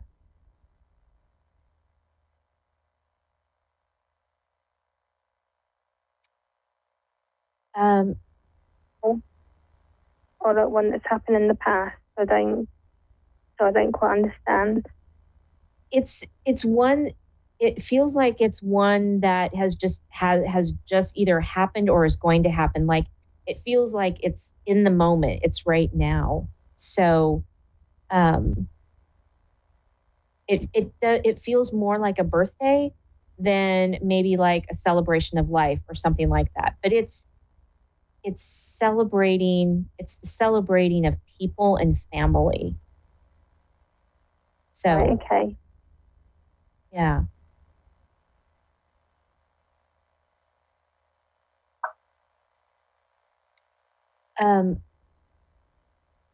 Did you have another question that you would like to ask?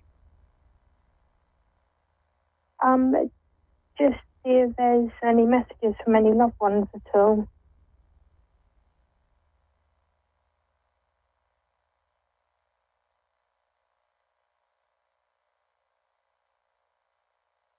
I don't have anybody specifically stepping forward.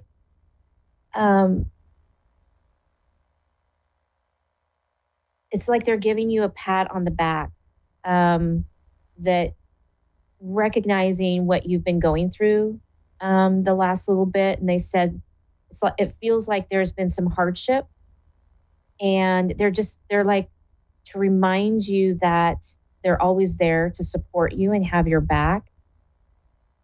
So that you're moving through it, and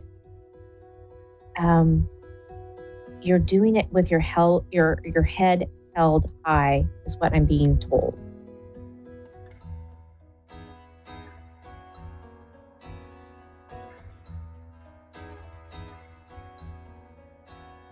Does that make sense for you, Donna? Yeah, that does. Okay. We are coming down to the last few seconds of our show, so I have to say good night. But I hope this has been helpful for you this evening.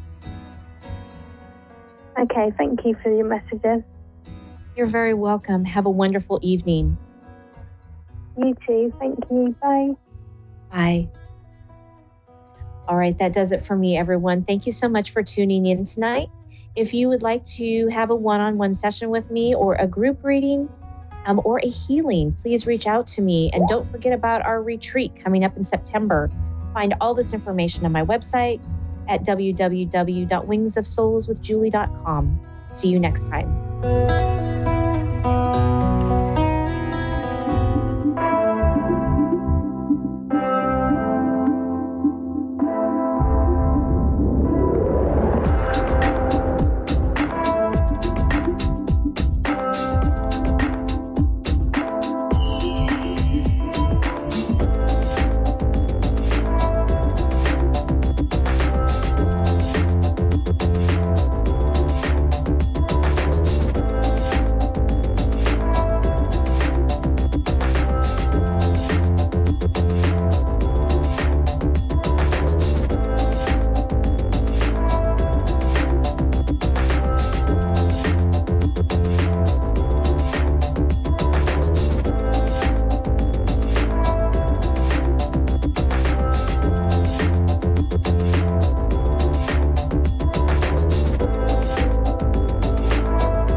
To A1R Psychic Radio, Earth's #1 psychic radio network, and watching Moonstruck TV, enlightening television. Welcome. Time for astrology and psychic readings with Lady D. Lady D. Live from LadyDSPsychicParties.com. Connect direct. In North America, dial 888-454-2751. In London, 20-3519-2158. In Sydney, dial 02-8488-3147. Or online, contact us through our Facebook page, facebook.com/psychic radio. Or one of our websites, askoneradio.com or moonstruck.tv. This is Astrology and Psychic Reading on A1R, the Ask One Radio Network.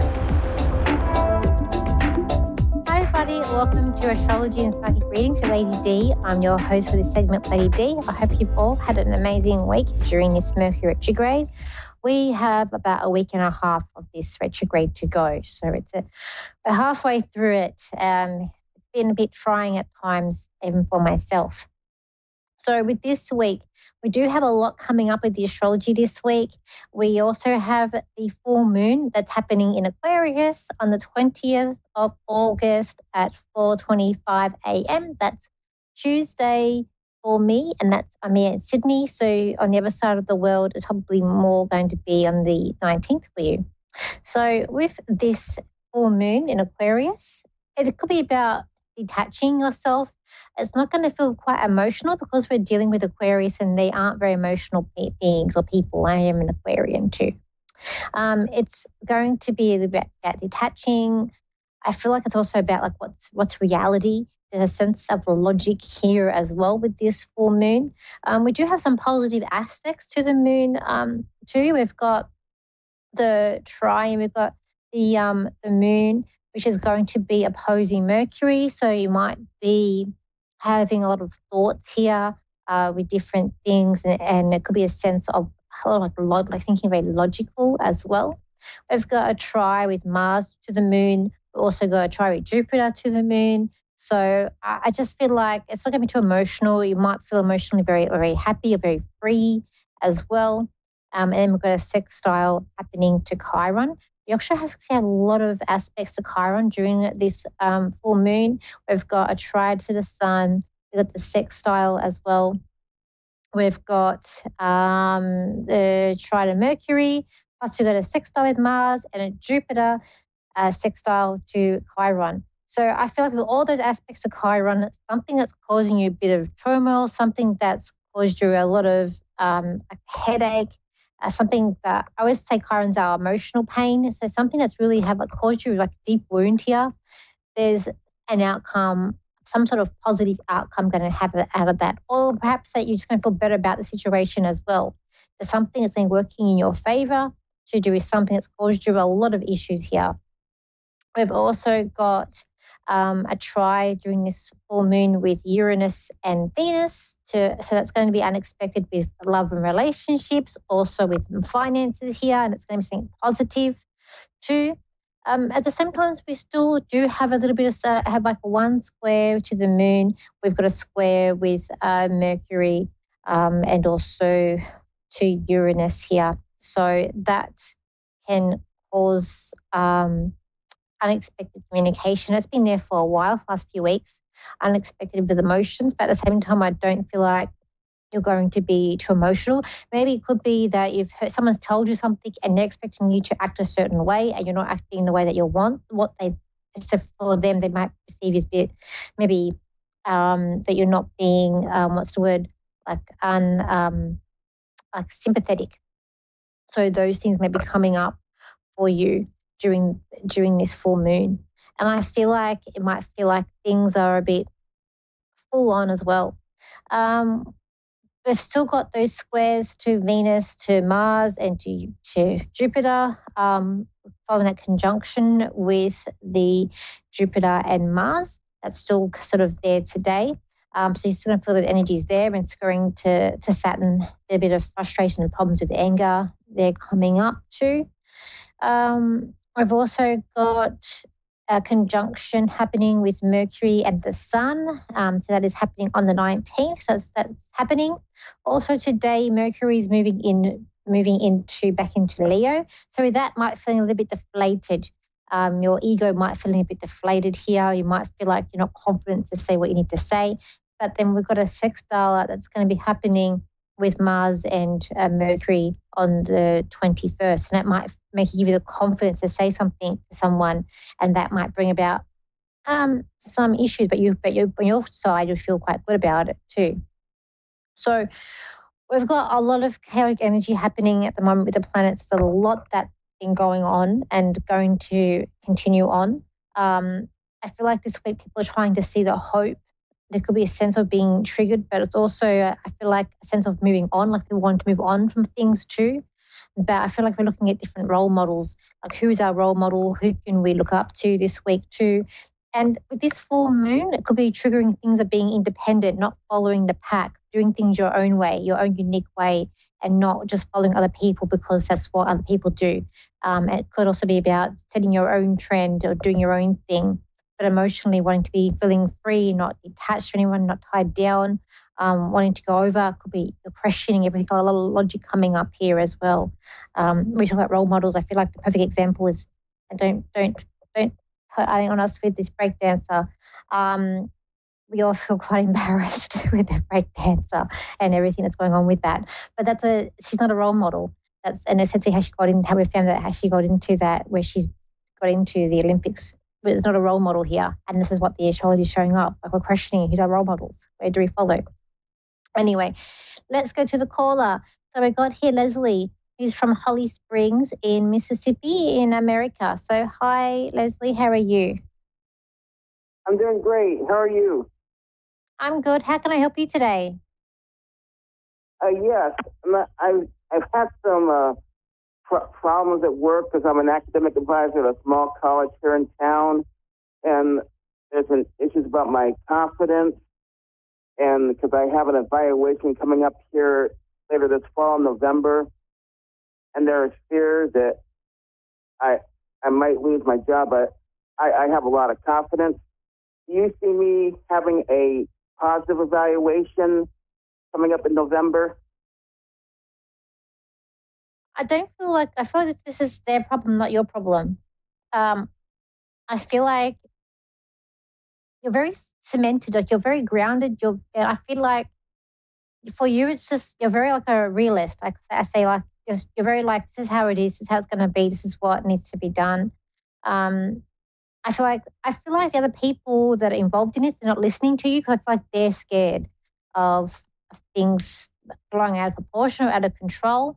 But I feel like you are quite, like, well, you said you're confident, but I do feel like you are confident. I feel like there's not much for you to worry about. I see you doing a lot of writing though. So I feel like, I don't know if you're having to write about things or has to do with like doing the classes, but I do see you doing a lot of writing as well. Too. Okay. So your dad is he alive or he's passed over? Is he alive? He's alive? Your father? Thank you. What were you saying? Your father, your dad, your dad. He's I just feel like I'm picking up your father, the dad. He's still with us? Yeah, my father died 11 years ago this November. Okay. You get your confidence from him too. Mm-hmm. And it's like his energy's around you a lot. It's like this man feels alive. Even though he's passed away, he's telling me like I'm alive. So I feel like he feels like he's alive. I just feel like his energy, his presence is all around. Like everybody senses him or he sees him. But I feel like he's saying that you get his confidence from him. He was I feel like he was also very grounded, and he also would just say it as it is, like just comes out and says things. Like this man's not shy to say things. And he's very proud of that too. I feel like he's very proud of his work, and he's done his work too with him. You're going on to bigger and better things. And I feel like when we get to like next February, there's something better or bigger that you're going into as well. And it's like you're not to shy away from it too. I feel like you need to be at a bigger campus. I feel like the small college is not working for you because it's like small minds or small thoughts, and where your mind is and where you're thinking. I feel like a bigger college or a bigger something with. I feel like you need to be in a bigger setting for you. And there's some change. I feel like in February that's coming up for you as well. You need to be patient and you need to wait things out. I feel like you're outspoken, but it's good. So I feel like they are going to bring up that you're outspoken, but I feel like it's good that you're outspoken. I always feel like too that they're a bit scared of you as well. So I don't feel there's anything to worry about. I feel like they're very nervous of you. I feel like you need to stay there. but I feel like you need to be in a bigger campus, like something bigger where people are more open to whatever you're preaching or whatever you teach. Like there needs to be more of an openness here. So I feel like where you are, people are closed off or they're sort of shut down to either opinions or new views, or it's like people it's like following the sheep here, but you're not you're like the black sheep and the white sheep, like the herd here, a different one.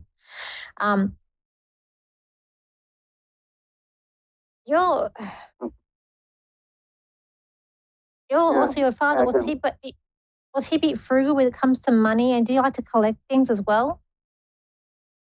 Can you repeat that, please? Your father, was he a bit, let's say, frugal? So did he like to like sort of save money, but also collect, I don't think, like or coins or money as well? Yeah. I wasn't sure how he did with money, but I've become a better money manager over the years, and as I don't go out of town a lot. No. Was your father like, would he like say like he's got money, like saving money or collect, or he would collect, being a collector of like coins and like money? He always believed in saving money. Yes. So like frugal. Yeah. I see him picking up money and saving it as well. But I hope that I've made sense to what I've said. I hope I've answered your question today. Yes, and you feel I'm going to be there through the entire academic year, right through June 2025. And I do plan on applying for another academic advising job at a larger college institution somewhere in the Mid-South area in about 6 to 8 months. Well, I will see February, yeah, because I saw February and I see you need to be in a bigger space, a bigger area, because where you are, it's too small. Like they're small minds.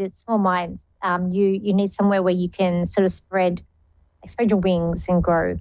But that's why I feel for you. But thank you for calling in today. Hey, thank you. Okay. So everybody, if you want to contact me, you can. My website is Lady D Psychic Parties. There's my Facebook page. My website is Lady D. Same thing. Sorry. My Instagram is Lady D Psychic. My TikTok is Lady D Psychic, and my YouTube is Lady D. I'm also got exciting news. I'm collaborating on a new deck that's going to be coming out soon. If you go to my social media, which you'll find links to buy that deck as well. So I'll see you same time, same place next week. So bye for now.